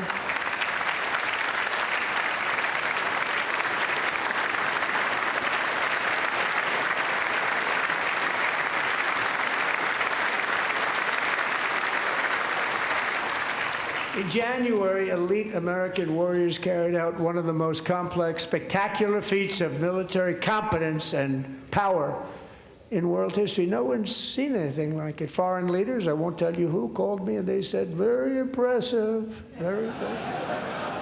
They couldn't believe, they all watched, they saw what happened. This is a different fighting force that we had years ago when we fought to tie. You know, it's a great fighting force. I'm so proud of it. Look at Space Force. Space Force is my baby, because we did that. My baby is becoming so important.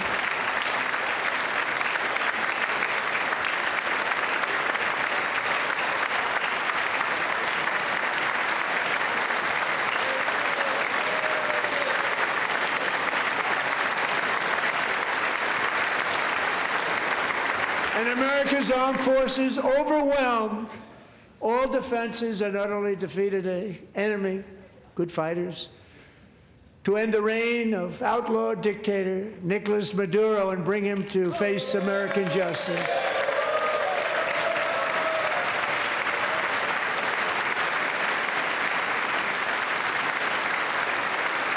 And this was an absolutely colossal victory for the security of the United States, and it also opens up a bright new beginning for the people of Venezuela. We're working closely with the new president of Venezuela, Delcy Rodriguez, to unleash extraordinary economic gains for both of our countries and to bring new hope to those who have suffered so terribly. They really did suffer. With us tonight is Alejandro Gonzalez. She grew up in a tight-knit Venezuelan family and was especially close to her beloved Uncle Enrique. But after Enrique ran for office and opposed Maduro, he was kidnapped by Maduro's security forces and thrown into the regime's really infamous prison in Caracas. Alejandro feared she would never see her uncle again. She feared for her own life also.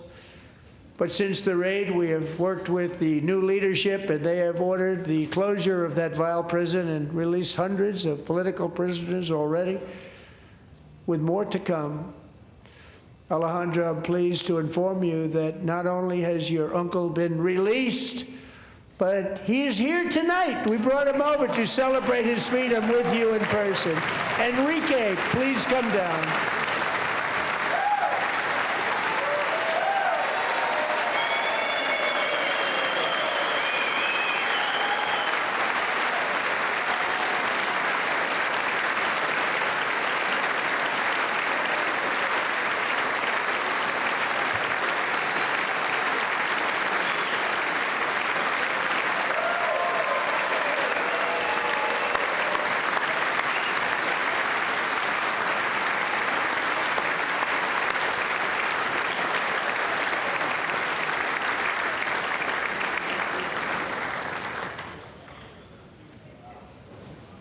Thank you, Enrique. Have a good time. Nice to have you back, Enrique. There were many heroes on that January raid to capture Maduro, really great heroes. It was very dangerous. They knew we were coming. They were all set. But the deeds of one warrior that night will live forever in the eternal chronicles of military valor. Chief Warrant Officer 5, Eric Slover, planned the mission and was the flight lead in the cockpit of the first helicopter, a big, beautiful, powerful helicopter. It was a massive Chinook carrying, as you can imagine, many, many American warfighters. Wearing the dog tags, his wife Amy had blessed with holy water before he left. She knew it was going to be a rough one. Eric steered the Chinook under the cover of night and descended swiftly upon Maduro's heavily protected military fortress. This was a major military installation, protected by thousands of soldiers and guarded by Russian and Chinese military technology. How did that work out? Not too good. While preparing to land, enemy machine guns fired from every angle, and Eric was hit very badly in the leg and hip, one bullet after another. He absorbed 4 agonizing shots, shredding his leg into numerous pieces. And yet, despite the fact that the use of his legs was vital to successful helicopter flight, legs are the most important part of flying a helicopter, to deliver the many commandos who would capture and detain Maduro was the only thing Eric was thinking about. Then, even as he was gushing blood, which was flowing back down the aisle, helicopter lands at a steep angle. The machine guns stood right in front of him. They were right in front of him, 2 machine gunners who escaped the wrath of the previous planes.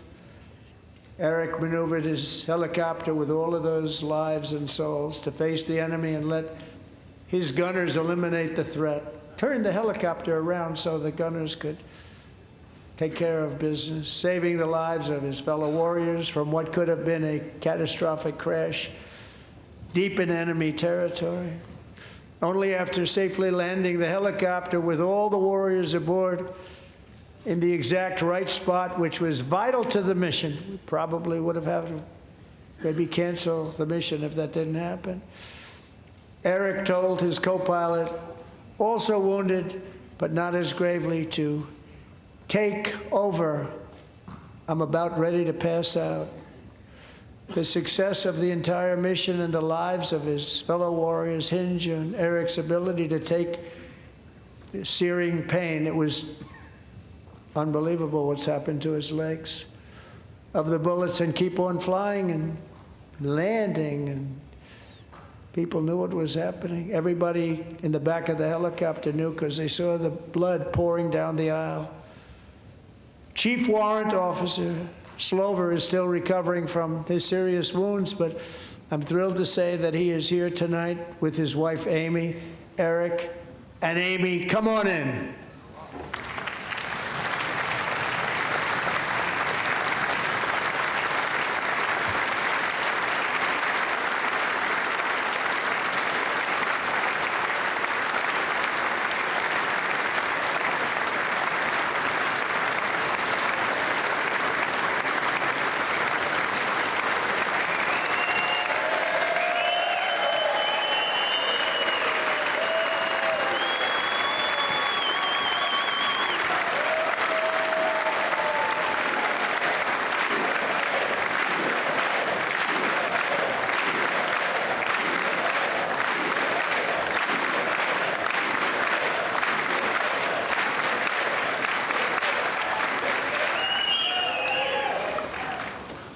So we have a surprise for Eric and Amy. In recognition of Eric's actions above and beyond the call of duty, I would now like to ask General Jonathan Braga to present Chief Warrant Officer Slover with our nation's highest military award, the Congressional Medal of Honor.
Well, thank you very much, Eric and Amy.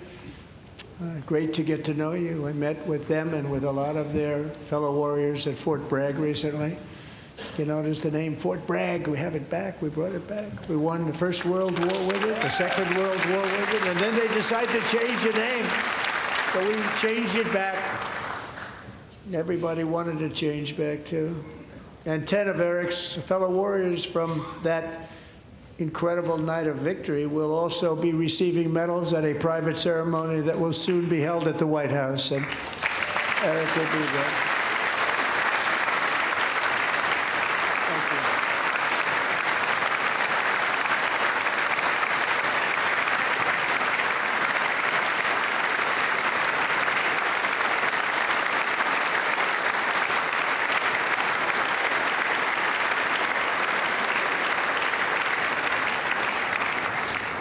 Thank you, Eric.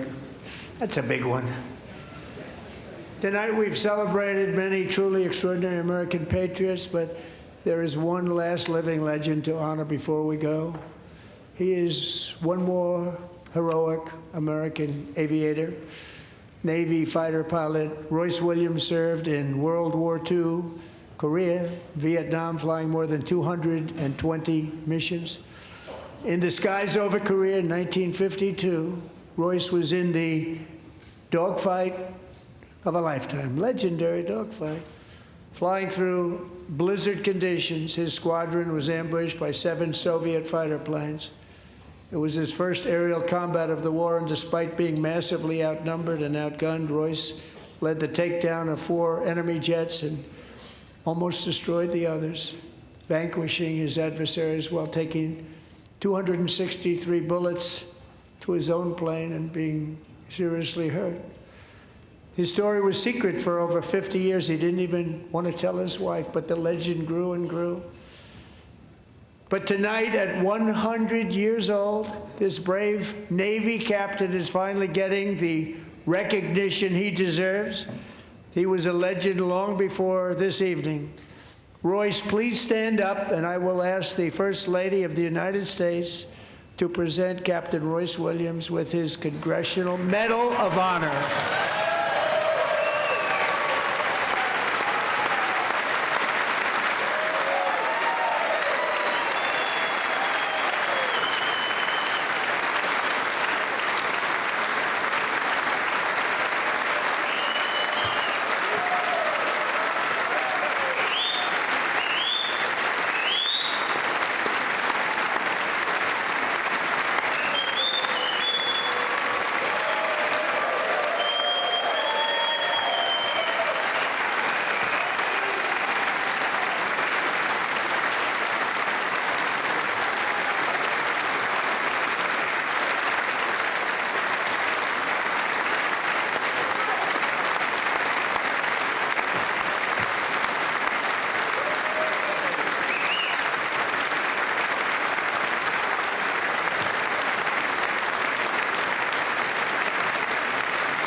Thank you, Royce, and thank you, Eric.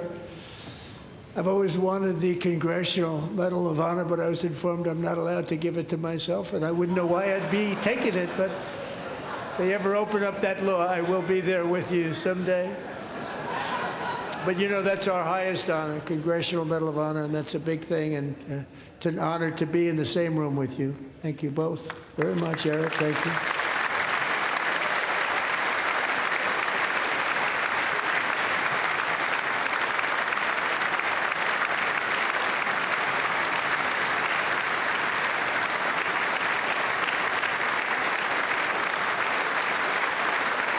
Thank you.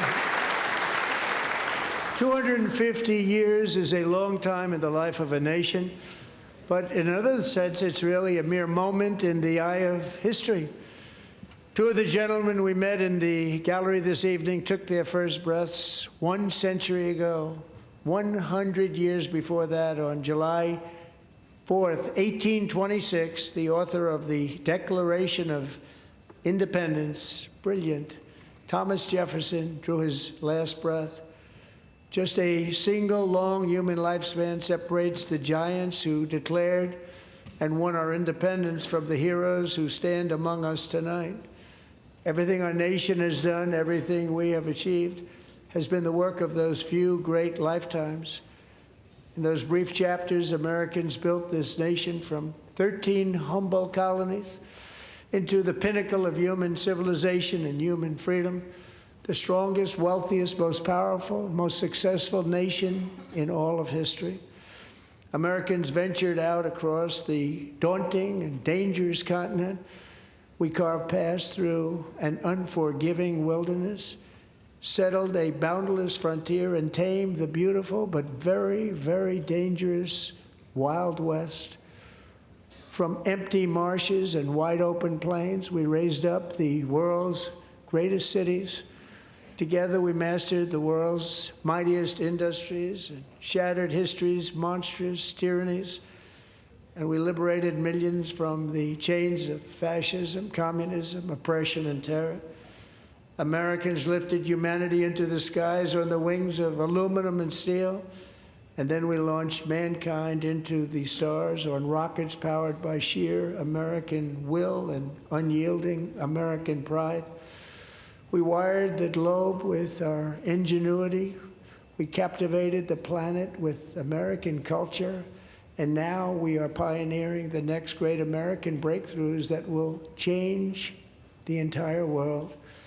All of this and so much more is the enduring legacy, unmatched glory of the hardworking patriots who built and defended this country and who still carry the hopes and freedoms on all of humanity's backs. For years they were forgotten, betrayed, and cast aside. But that great betrayal is over, and they will never be forgotten again. Because when the world needs courage, daring, vision, and inspiration, it is still turning to America.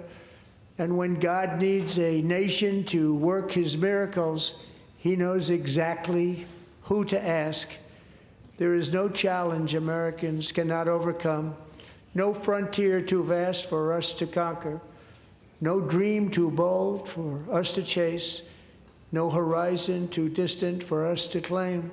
For our destiny is written by the hand of providence, and these first 250 years were just the beginning. From the rugged border towns of Texas to the heartland villages of Michigan, from the sun-kissed shores of Florida to the endless fields of the Dakotas, and from the historic streets of Philadelphia to right here in our nation's capital, Washington, D.C., the golden age of America is upon us. The revolution that began in 1776 has not ended. It still continues because the flame of liberty and independence still burns in the heart of every American patriot. And our future will be bigger, better, brighter, bolder, and more glorious than ever before. Thank you, God bless you, and God bless America.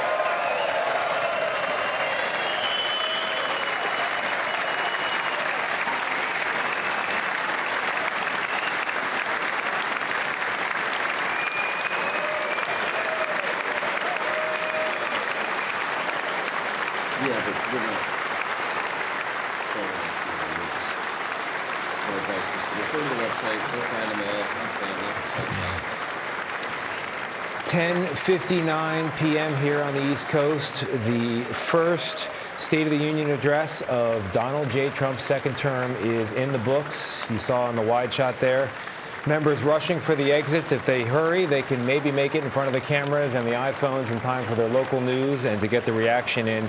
It was an extraordinary speech, the longest to a joint session in history, the longest State of the Union in history.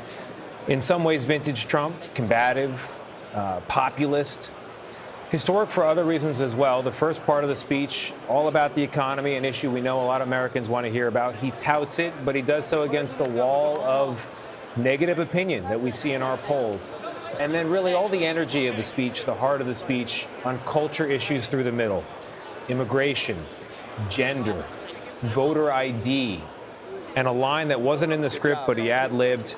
The first duty of elected officials is to protect Americans, not illegal aliens. He seemed at times to be goading Democrats into reacting, and at times they took that bait. On that note, let's go to Ed O'Keefe, who had a view from inside the chamber as we see the president shaking hands on his way out. Ed?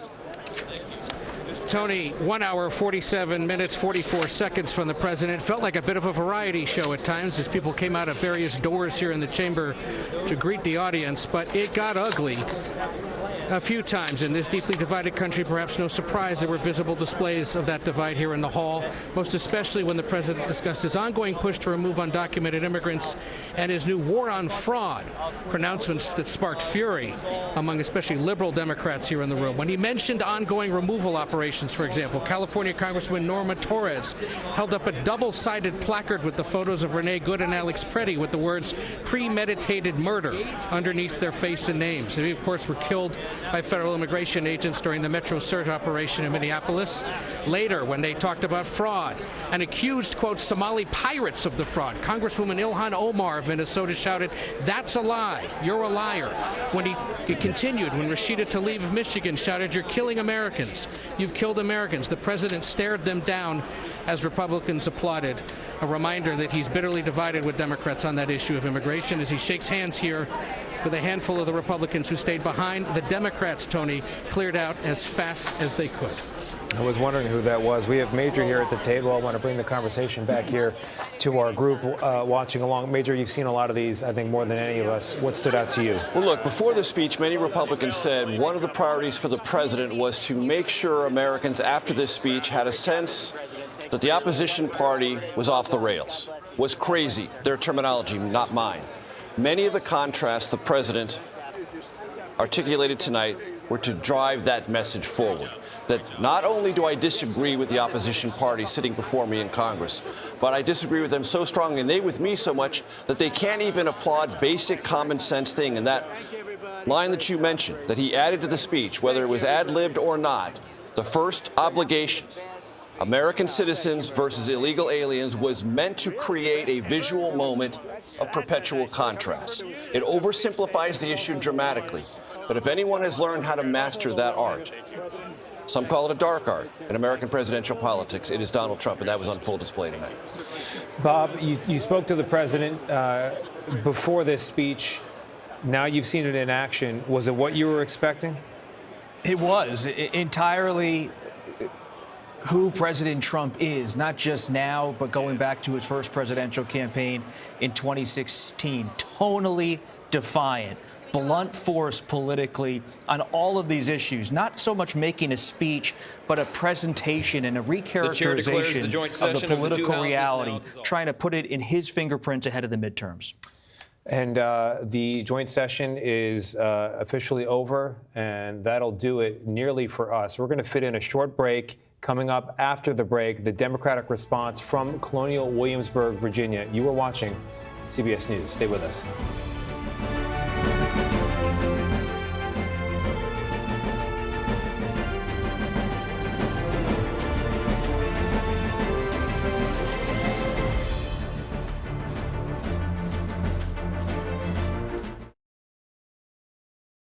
Delivering the Democratic response to President Trump's address is Virginia Governor Abigail Spanberger, 46 years old, elected this past November, becoming the Commonwealth's first female governor. Spanberger served 3 terms in the House of Representatives and is a former CIA officer. With me at the table here is Face the Nation moderator Margaret Brennan. Margaret, what do we expect?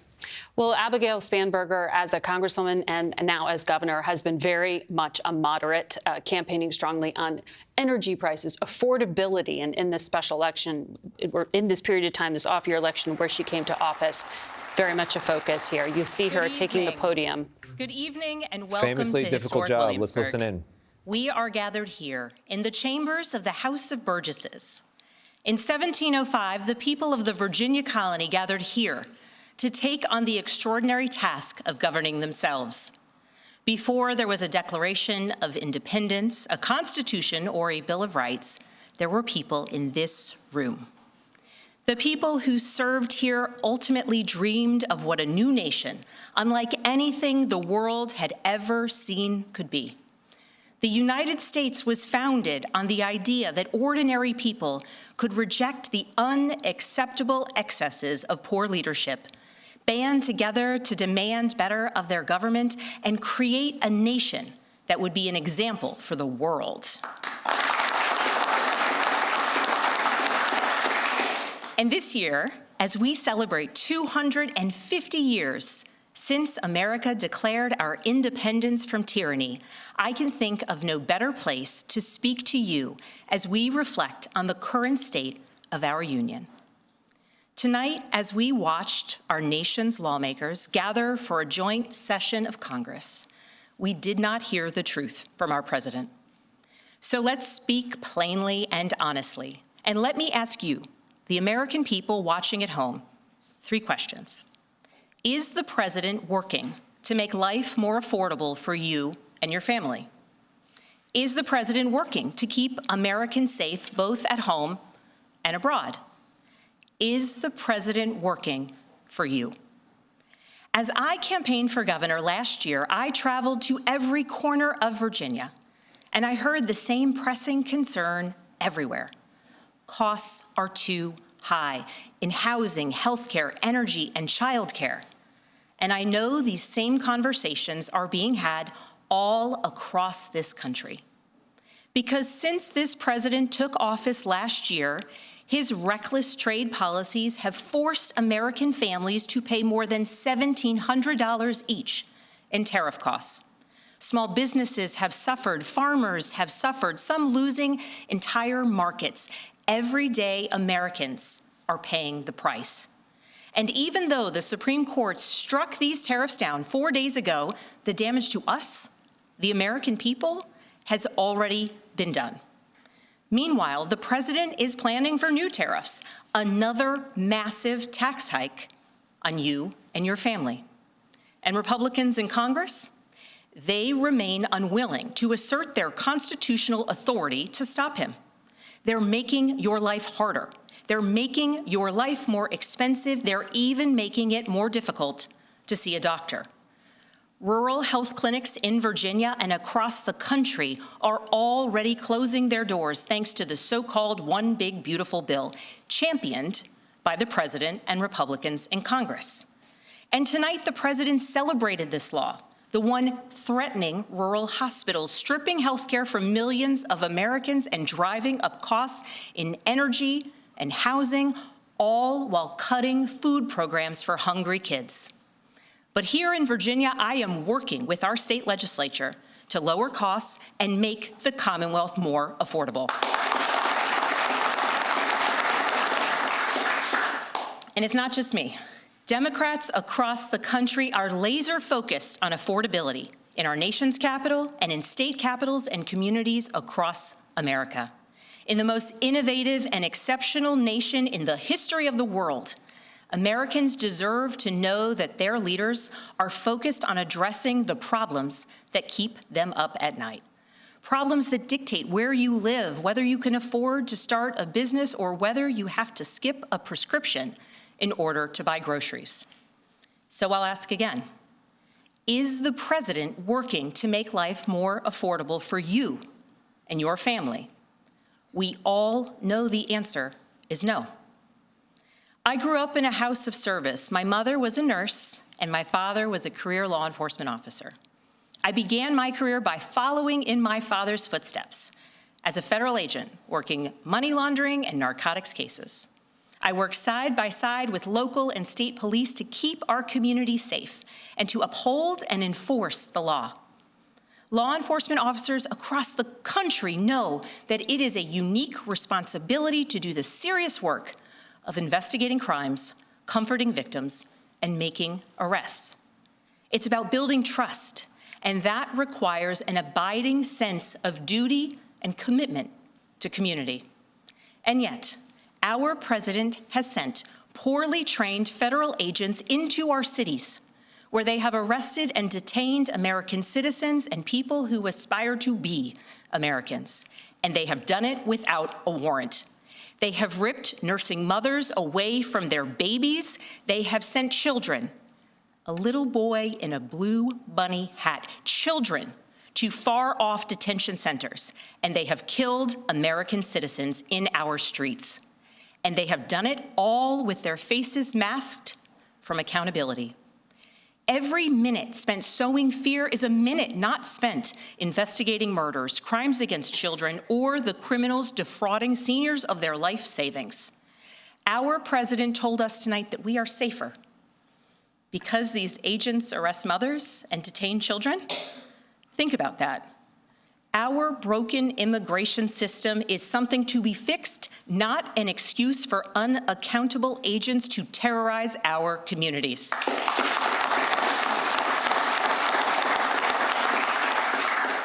After working in law enforcement, I continued my career of service as a CIA officer, working undercover to protect the United States and our allies from global threats, terrorism, nuclear weapons, and the aggression of adversarial nations around the globe.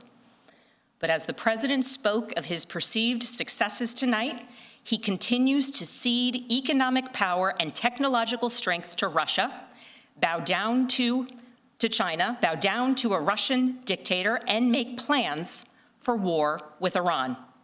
Here's the truth. Over the last year, through DOGE, mass firings, and the appointment of deeply unserious people to our nation's most serious positions, our president has endangered the long and storied history of the United States of America being a force for good. So I'll ask again, is the president working to keep Americans safe, both at home and abroad? We all know the answer is no. In his speech tonight, the president did what he always does. He lied, he scapegoated, and he distracted. And he offered no real solutions to our nation's pressing challenges, so many of which he is actively making worse. He tries to divide us. He tries to enrage us, to pit us against one another, neighbor against neighbor. And sometimes he succeeds. And so you have to ask, who benefits from his rhetoric, his policies, his actions, the short list of laws he's pushed through this Republican Congress? Somebody must be benefiting. He's enriching himself, his family, his friends. The scale of the corruption is unprecedented.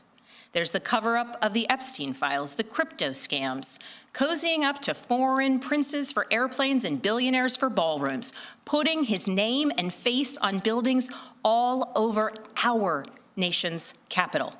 This is not what our founders envisioned, not by a long shot.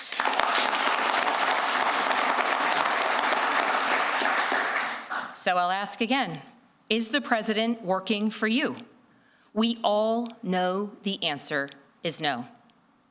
But here's the special thing about America.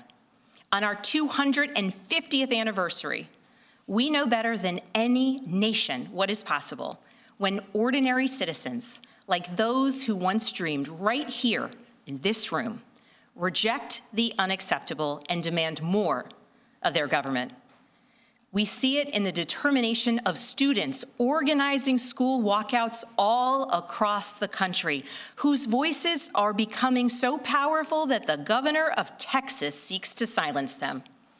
We see it in the bravery of Americans in Minnesota standing up for their communities, from peacefully protesting in sub-zero temperatures to carpooling children to school, so that their immigrant parents are not ripped away from them in the parking lot.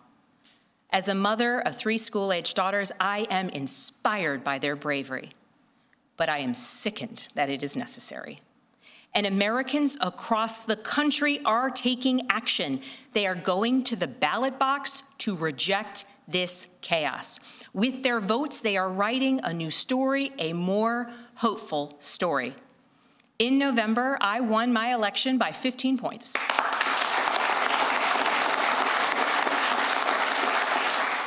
And we won 13 new seats in our state legislature. Because voters decided they wanted something different. Our campaign earned votes from Democrats, Republicans, independents, and everyone in between.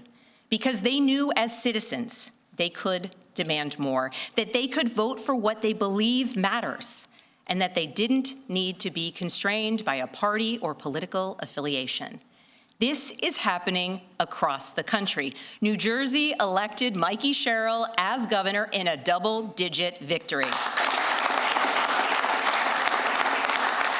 Democrats flipped state legislative seats in places like Georgia, Iowa, Mississippi, and Texas. The list goes on and on. Ordinary Americans are stepping up to run in the spirit of our forefathers. They are running to demand more and to do more for their neighbors and communities. I know this story well. I first ran for office in 2018 alongside dozens of other Democrats who did the seemingly impossible, flipping 41 seats in Congress. In my case, I was the first Democrat elected in 50 years, swinging our district 17 points. Those who are stepping up now to run will win in November because Americans, you at home, know you can demand more, and that we are working to lower costs. We are working to keep our communities and our country safe, and we are working for you.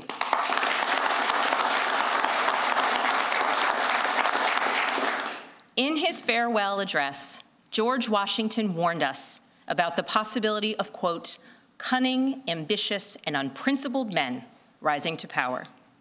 But he also encouraged us, all Americans, to unite in a common cause, to move this nation forward. That is our charge once more, and that is what we are seeing across the country. It is deeply American and patriotic to do so, and it is how we ensure that the state of our union remains strong, not just this year, but for the next 250 years as well, because we, the people, have the power to make change, the power to stand up for what is right, the power to demand more of our nation.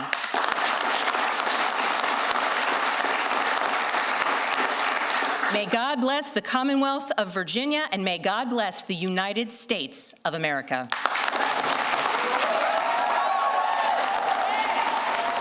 Abigail Spanberger, the 75th governor of Virginia, delivering the Democratic response tonight. We've been watching it here in studio. White House correspondent Weijia Zhang along with us.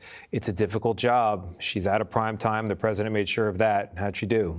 Well, Governor Spanberger won in November, and her victory was a real wake-up call for Republicans and for the Trump administration. And it is remarkable that she is now taking the two issues that President Trump used to win just a short time before her victory to turn it on its head and appeal now to voters to say, look, he might have won on promising the economy would get better and that his immigration policies would make you as Americans feel safer and more secure. But she's asking a simple question. Has he followed through? And she is arguing that the answer is no. Bob, you were watching. Oh, Major, yeah. Tony, real quick. Our polling unit has two symmetrical numbers that I think help us put the whole evening in context. Party affiliation of those planning to watch the State of the Union, 27% independents. Could Trump change your mind about him during the State of the Union? Might change my mind, 27%. Those independents are those whose minds might be changed. That's what the contrast for the Trump was about tonight. That's what the contrast provided by Governor Spanberger is about, trying to find those points of contrast and interest and motivation for those lightly attached nonpartisans who are tuning in and calling themselves independents and who might, according to our poll, change their mind. Lightly attached nonpartisans, also somewhat of endurance athletes if they're with us from the beginning of 8 o'clock. Hour, exactly. 8 o'clock coverage straight through. Bob, any closing thoughts? You see a contrast in the Democrats' message ahead of the midterm elections tonight. Some Democrats were speaking out on the House floor, yelling at President Trump, political war inside the U.S. House. And here you see a centrist governor from Virginia making her case.